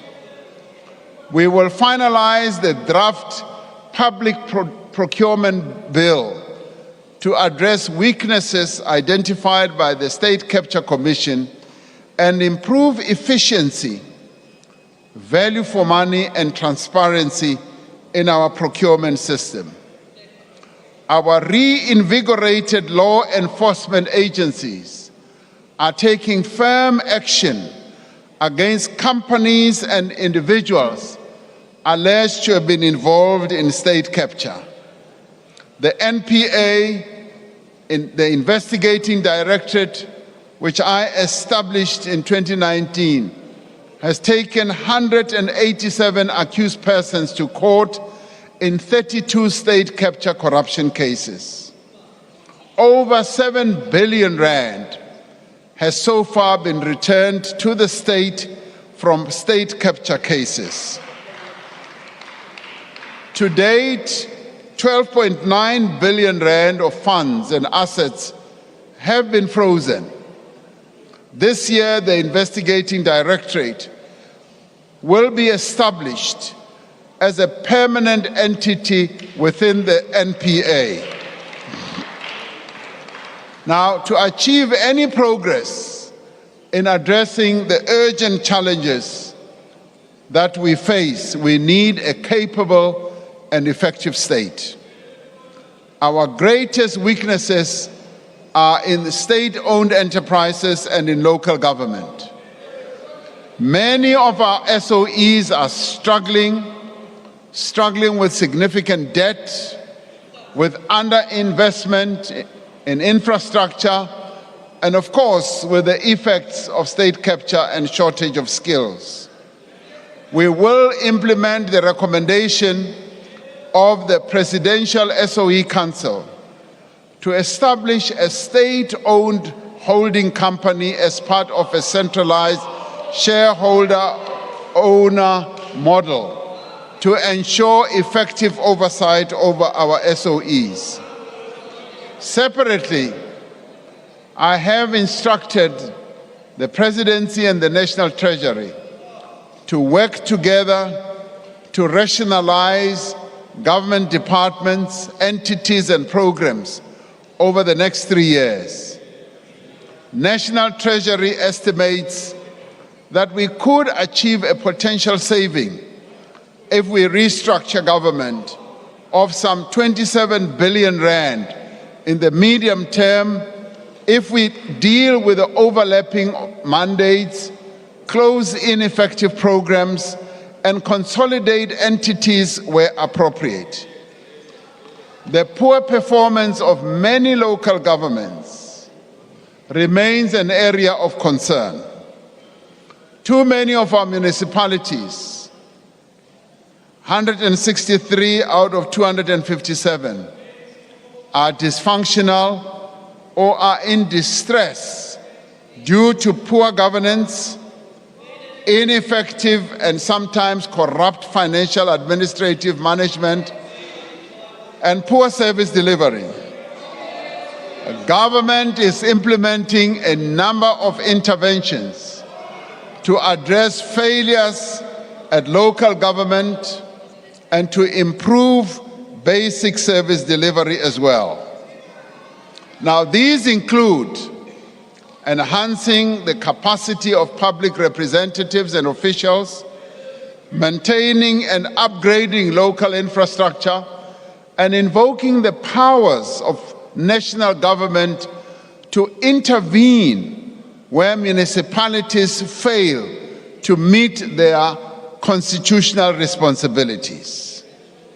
A professional public service staffed by skilled, committed, ethical people is critical to an effective state and ending corruption and patronage as well as wastage.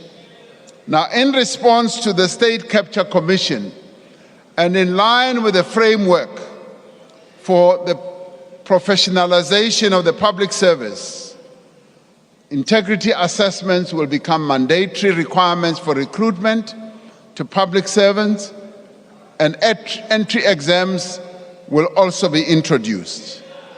We are amending legislation and strengthening the role of the Public Service Commission to ensure that qualified people are appointed to senior management positions and to move towards creating a single harmonized public service. Just as we are committed to improving the fortunes of our countrymen and women and to advancing shared prosperity for all, so should be our commitment to achieving a better Africa and a better world. We are greatly concerned at the recent escalation of tensions between Israel and Palestine and call for an end to hostilities for a resumption of the stalled peace process. South Africa expresses its deepest condolences to the people of Turkey following the devastating earthquake that they experienced earlier this week. As a country, we are immensely proud of the efforts of the gift of the givers who have gone out to help those affected by the earthquake. As they go out there, they are flying the South African flag, and we are really grateful and proud of them. We remain deeply concerned about the ongoing Russia-Ukraine conflict and urge all parties to that conflict to cease hostilities and seek a peaceful solution through dialogue. South Africa's fortunes are inextricably linked to those of our continent and also to the Southern African Development Community in particular. For the sake of our own stability and prosperity, we are duty-bound to pursue interventions that will bring peace, stability, and development in our continent and in our own sub-region. We will continue to get involved in the peace efforts that we need to get involved in. We will continue to expand trade and investment opportunities with our global trade partners, and will look to attract investment and financing to South Africa through our participation in multilateral forums such as the G20, which we will host in 2025. This year, South Africa assumes the chairship of BRICS. Our focus will be on collaboration, on sustainable development, the just energy transition and industrialization, and implementation of the African Continental Free Trade Area. South Africa, together with our neighbors in the Southern African Customs Union, will soon finalize our industrial offering on the African Continental Free Trade Areas so that we can start trading. Once fully operationalized, the Continental Free Trade will provide an unprecedented opportunity with regard to economic integration, with regard to growing national economies, and will open up new frontiers and markets for our South African companies. Fellow South Africans, as I conclude, a nation's true character is revealed in times of crisis. A nation is defined by its people, but more importantly, how its people meet the gravest of difficulties. Whether they work together and confront their challenges as one, united by a common purpose, or whether they surrender to the problems before them. That is what defines a nation. We are a nation seized with the challenges of the present. Before, we are also a nation striving to fulfill the promise of our future. When we took our first steps in our road to democracy, we had a clear vision of where that road would lead us. We saw a country in which all people would be equal. We saw a country in which the wealth of our resources would be enjoyed by all. We also saw a country and envisioned a country in which we could live together in peace, in which we could work together to build a common identity and a shared future. Our country is founded on a constitution which affirms the democratic values of dignity, equality, and freedom, and the rights of each one of us. The actions we have outlined this evening, building on the work we have already done, will bring us closer to that vision. Yes, there have been stops and starts, there have been detours, but yes, they will bring us to that vision. They will enable us to work together and to work together with purpose, to emerge from this crisis as a nation that is transformed. We will emerge from this crisis with an electricity system that is more efficient, more reliable, more competitive, and an electricity system that serves the people of South Africa. We will emerge with ports and railways that again rival the best in the world. With broadband access for more South Africans in more parts of the country, and with a sustainable supply of quality water. We will welcome more tourists to our country and develop and attract the skills our country needs. We will create work for those who are unemployed, and we will give hope to those who have waited too long.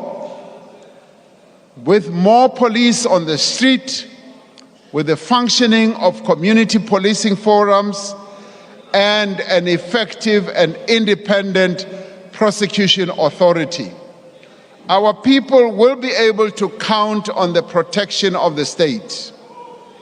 By fighting economic sabotage and organized crime, our infrastructure will be more secure and businesses will be able to operate more freely. Through a strengthened and expanded social protection system, fewer people will live in poverty and fewer households will experience hunger. We must do all these things not only to overcome our immediate challenges, but to renew the promise of South Africa. It is a promise that we have kept alive in our hearts and in our actions. This year, it will be 10 years since we bid farewell to Nelson Mandela, the father of our democracy, our beloved Madiba. It will also be a period when, yes, he would have been, it will be also 105 years since his birth.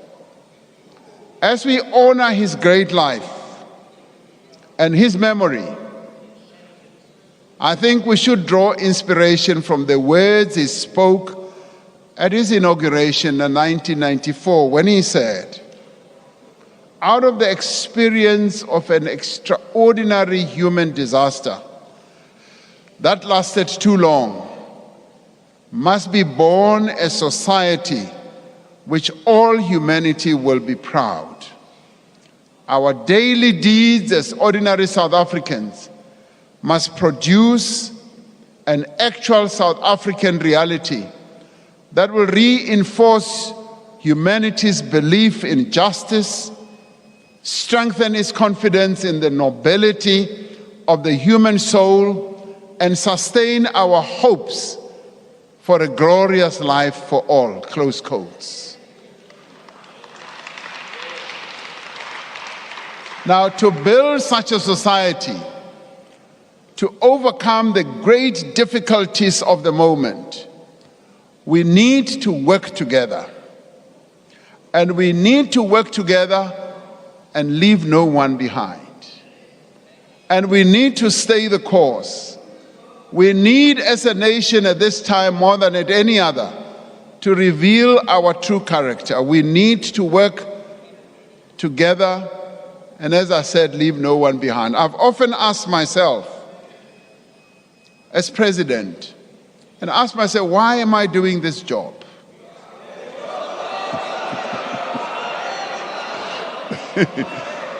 I've often asked myself that. And there's that voice inside of me that always says, I want you to listen, because you have your own voices. This voice always says, Order. Follow in the footsteps of Nelson Mandela. Because he made great sacrifices. He didn't have to do what he did for this country, but he made great sacrifices. And that voice always says, contribute the little that you can to make this country great. And that is precisely what I am doing. Despite all the challenges that we face, I would call on all of us to make the contribution that we can to serve the people of South Africa as much as we possibly can. I thank you and I wish everyone good night.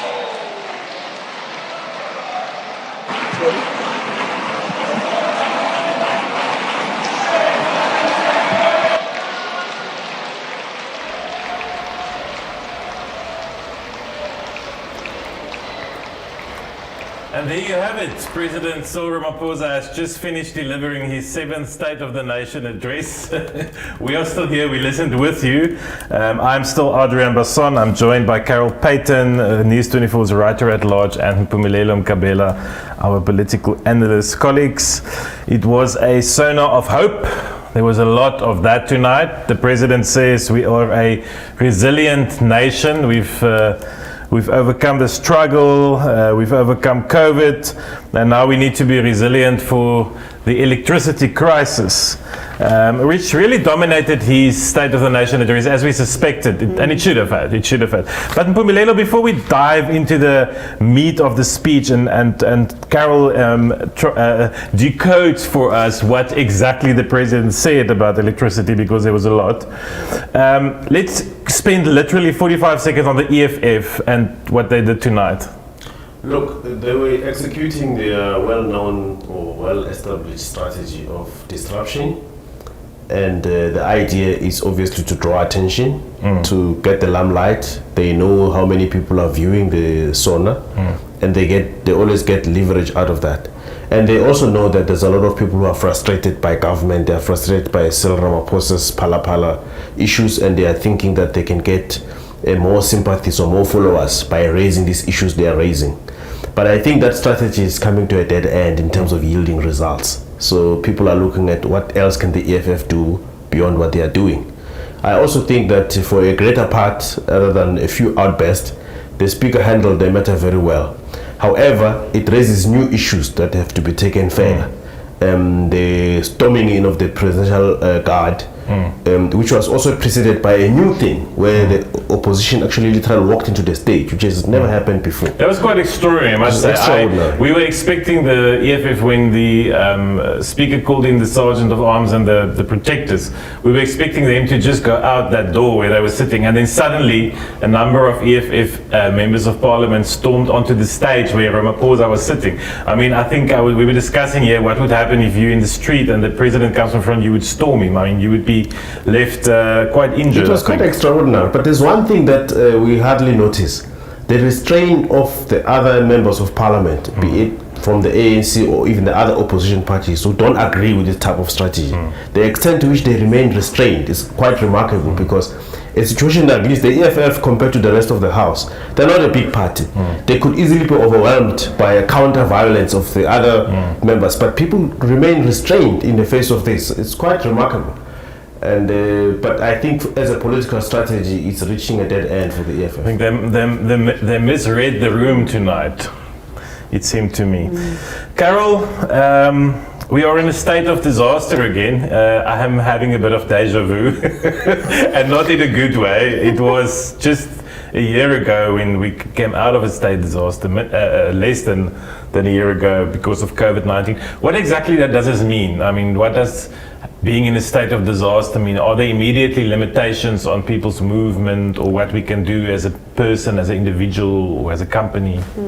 Well, what we know is that what's already happened now is the state of disaster has been promulgated and it's gazetted, so it's in force. And what can happen under the state of disaster is they can make regulations basically about anything. And you remember how draconian those regulations were previously. But that's the idea. So we haven't seen any of those regulations yet.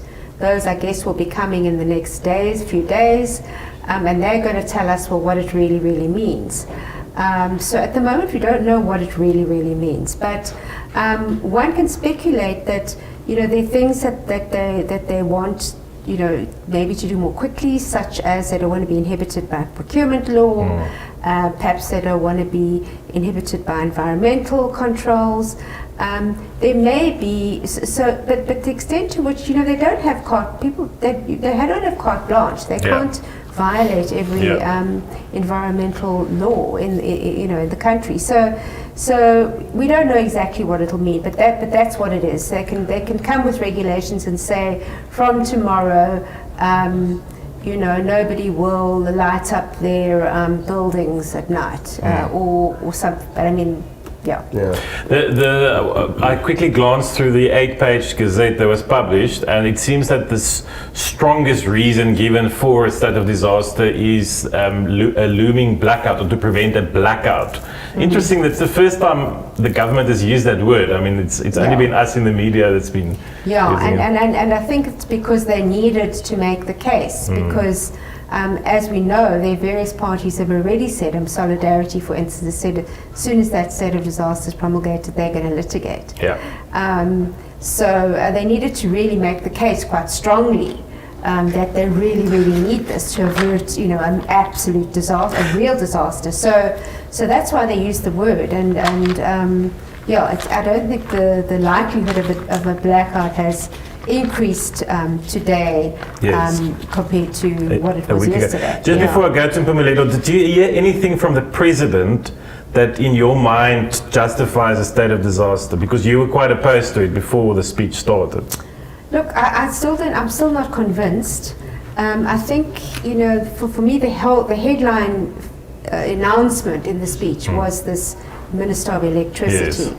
And because you don't want to have to go and create, a new government department and hand all the powers of the energy minister, who has responsibility for energy procurement and all of those sorts of things, you don't want to have to go through a whole legal process. It's possible then you could say, well, they can make some regulations and say these are the powers of the new Minister of Electricity. So that's one possible justification. I mean, whether the Minister of Electricity, is a good idea or not, or whether it's just a way of kind of, not wanting to confront two of your biggest personalities in cabinet, I don't know. Mpumelelo, a bit of a classic Ramaphosa move to rather to deal with the problem than to create a new entity in the presidency, right? Yeah, just add another layer of decision making. And more money, frankly, more expenses. But if he could use it properly, it could work, because I was thinking that one of the advantages of this minister, if his or her job is clearly defined, will be to relieve the DG in the presidency, Baleni, Pindile Baleni, because she has been chairing this crisis committee, and the kinds of things that she's been doing there, I would think that distracts her from actually managing the presidency as an administration and managing the interface between the presidency and other government departments in terms of the broader government program. So she was now dragged into focusing on one issue. So I'm thinking that with the minister now going to be championing that aspect, there will be a bit of relief for her in terms of that, because she could come at the moment and talk to other ministers, but she can't relate with them at a political level. At the end of the day, she's a bureaucrat. So now you have a political person championing the crisis issues around electricity. So that makes sense. Does the fact that it's based in the presidency tell us anything? Does it tell us, for example, that this could be a temporary thing, that there's no department of electricity that's going to be established? I think it tells us it's a short-term measure. It also emphasizes the issues of agents on the part of the president. It also emphasizes the fact that he wants to be close to the action. Just like Pindile Baleni, his DG is chairing this crisis committee. So I think everything he wants to have a handle on it. But there's another aspect which he kept on emphasizing, which I think he's trying to solve with both the electricity minister and the state of disaster, which is the issue of coordination. He kept on emphasizing that we don't have a proper coordination in government. And it speaks to both regulations, bureaucracy, but also the other political issue that you've just referred to, of the two ministers that are often at loggerheads. We heard the other day Mantashe saying, I'm not responsible for electricity. So he basically saying, that's not my job.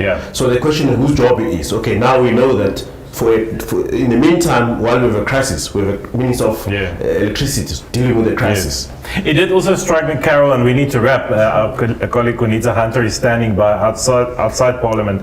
But what's interesting was that, in a way, the President was confirming that the Minister of Public Enterprises, which is Pravin Gordhan, as we sit here tonight, will continue being the shareholder of Eskom and will steer Eskom and the transmission company setup.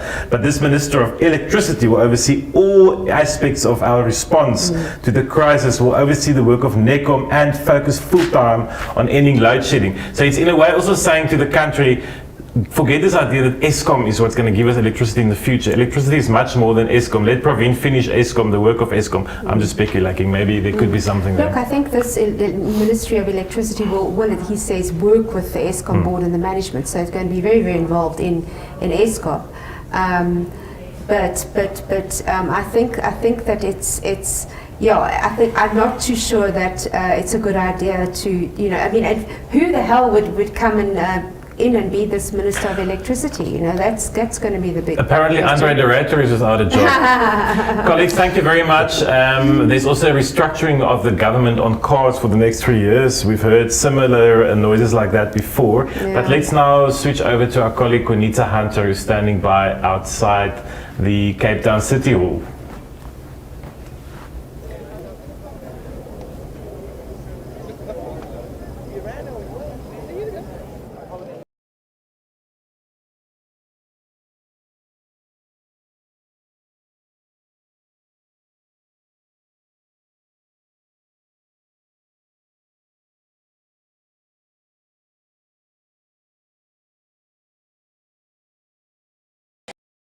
Facing the country, particularly the energy crisis, but we know that the president was disrupted for at least 30 minutes by the economic freedom fighters and the ATM. They were ejected from Parliament. I'm joined now by Bantu.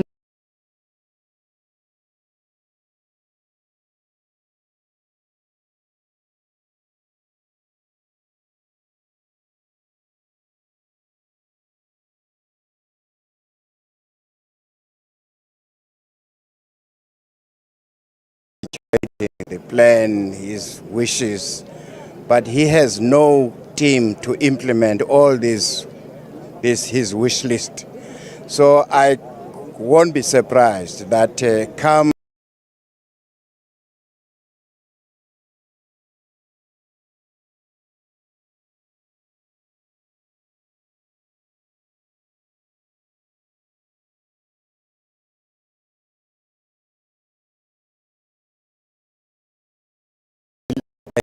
level, someone who is an engineer to assist him in his office rather than appointing a minister to do what?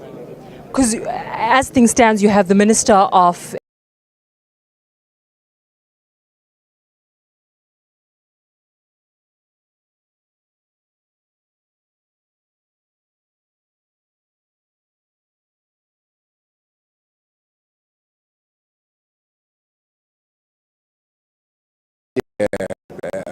creating a super presidency, but there's little delivery, as we know. We've seen this, and I'm sure come December or April next year, we won't be.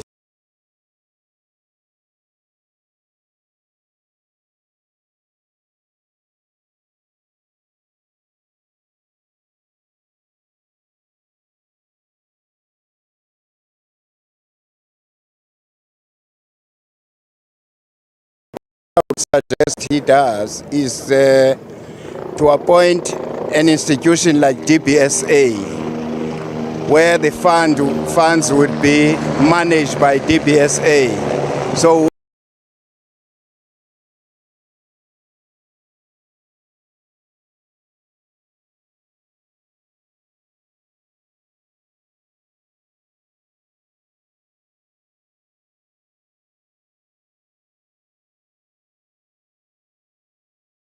like we saw during the COVID-19 pandemic.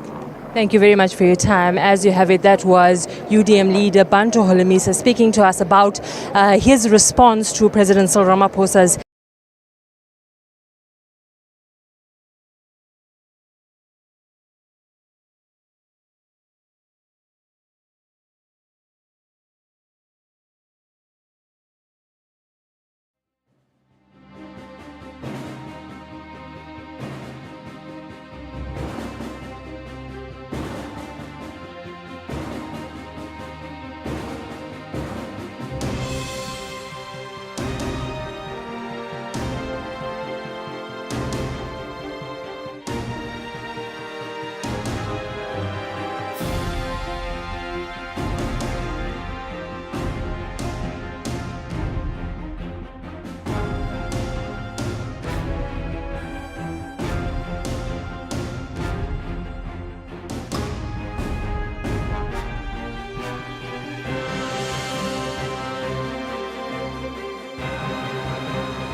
Here at News24, thank you very much for joining us, Minister.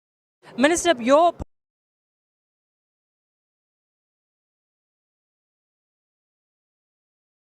leaders stormed the stage.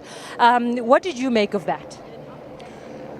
Well, the police got constitutional mandate to prevent, to protect, to combat any form of illegality, to investigate, to enforce the law, and make sure that the inhabitants are safe. That's what the Constitution says. Anything that is out of line and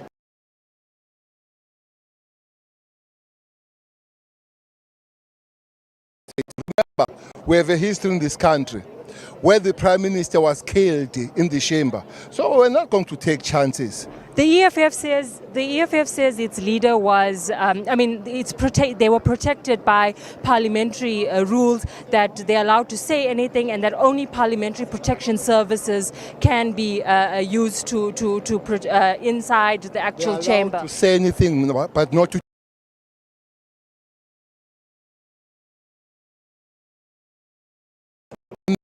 chatting in the platform where the president is, without them giving any form of information, without them behaving and chatting towards where the president and the presiding officers are. Minister Bekele, will there be any repercussions or consequences for EFF MPs who stormed on the president this evening? Well, you can ask the presiding officer.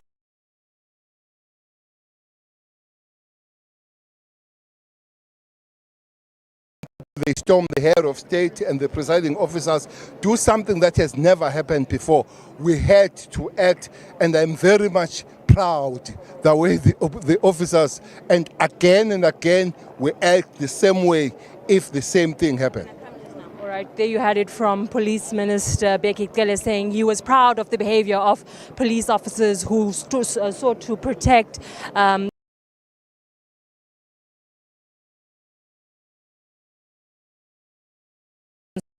Ramaphosa was beginning his State of the Nation address. I'm joined now by the leader of the IFP. Thank you very much for your time. Your reactions to the President's address this evening. Thank you very much.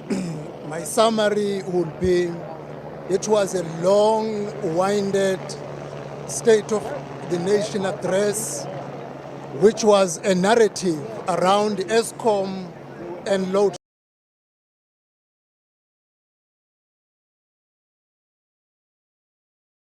There was no clear action plan, and there was no policy around the promises that were made. But clearly, what the president did made a clear vote of no confidence to ministers Gwede Mantashe and Pravin Gordhan. We do not need a minister of electricity. We might end up with a minister of potholes, a minister of pit toilets,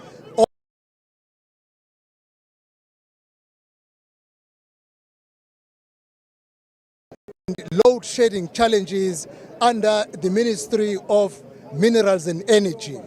What the president must do, he must disband the enterprise ministry because it has no need.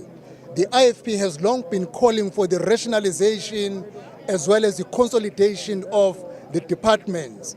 Under the financial constraints the countries have,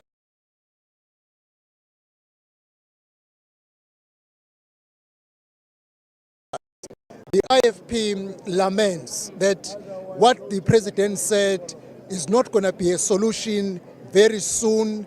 The country is still going to live under load shedding, which is going to be affecting the economy, business, both big and small, placing our communities at risk at night when there is no electricity because there was no clear policy to deal with load shedding.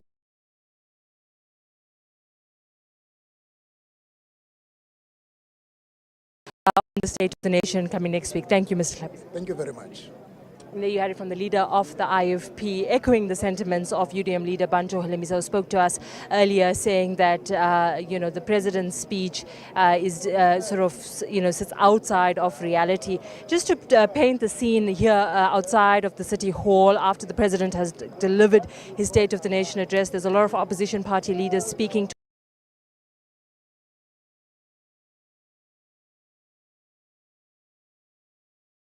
right, you have Mondli Gungubele, the minister in the presidency. Let me step out of shot so you can have a view of this. You have Minister of Energy and Mineral Resources, Gwede Mantashe. There was a lot of focus on his department going into this State of the Nation address, with obviously the president announcing a minister of electricity.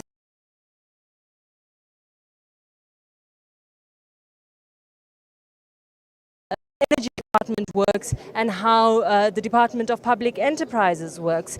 So a lot of pandemonium. I'm going to step back into shot now. I'm going to ask my colleague to continue the conversation here outside of Parliament, where the President obviously delivered his State of the Nation address.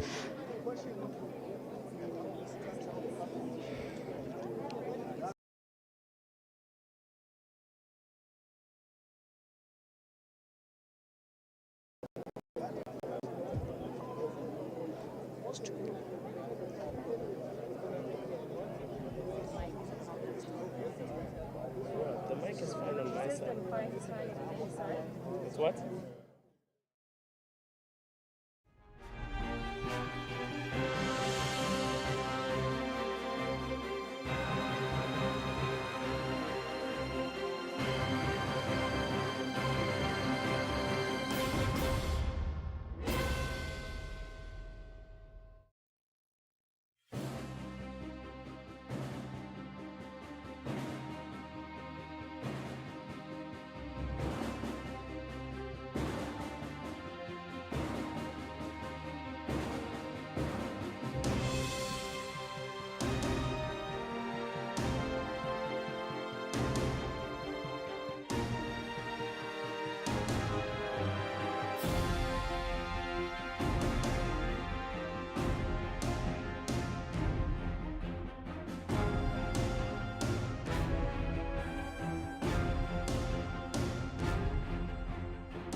Cool.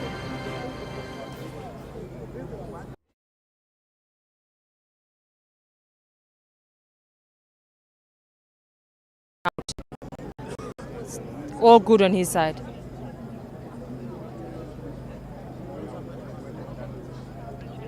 Okay. Count me down.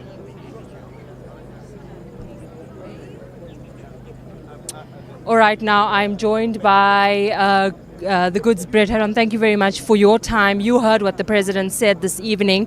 Are you optimistic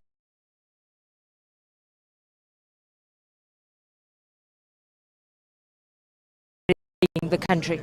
I think there's potential for a minister that is focused exclusively on the implementation of the National Energy Crisis Plan. There is potential that that would help.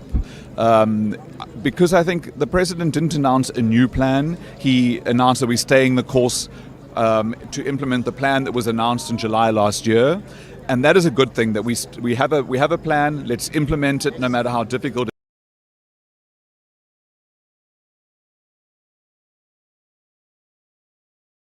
To address it tonight. So a minister focused exclusively on the implementation of the National Energy Crisis Plan is probably beneficial, but it would have been good to hear from the president as to how he's going to address the slippage in the implementation of that plan already. For example, the president announced in July last year that we would procure 5,200 megawatts of additional energy in bid window 6.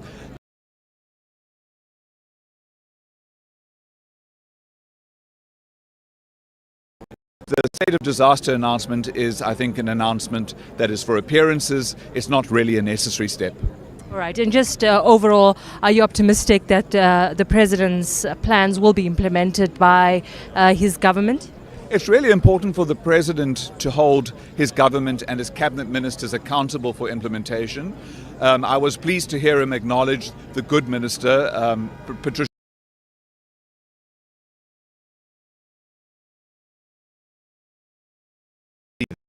So that was a good acknowledgement. But if these plans are going to be implemented, the president will have to hold ministers accountable, and where they do not perform, you'll have to remove them. Thank you very much for your time. That was Brett Heron.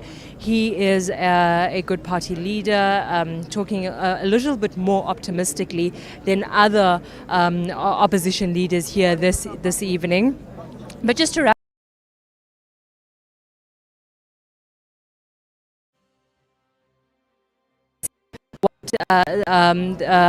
whether the president's plans will be implemented, and a lot of cautious concern around whether the president's announcement that there should be a minister of electricity would result in any tangible solutions to the crisis facing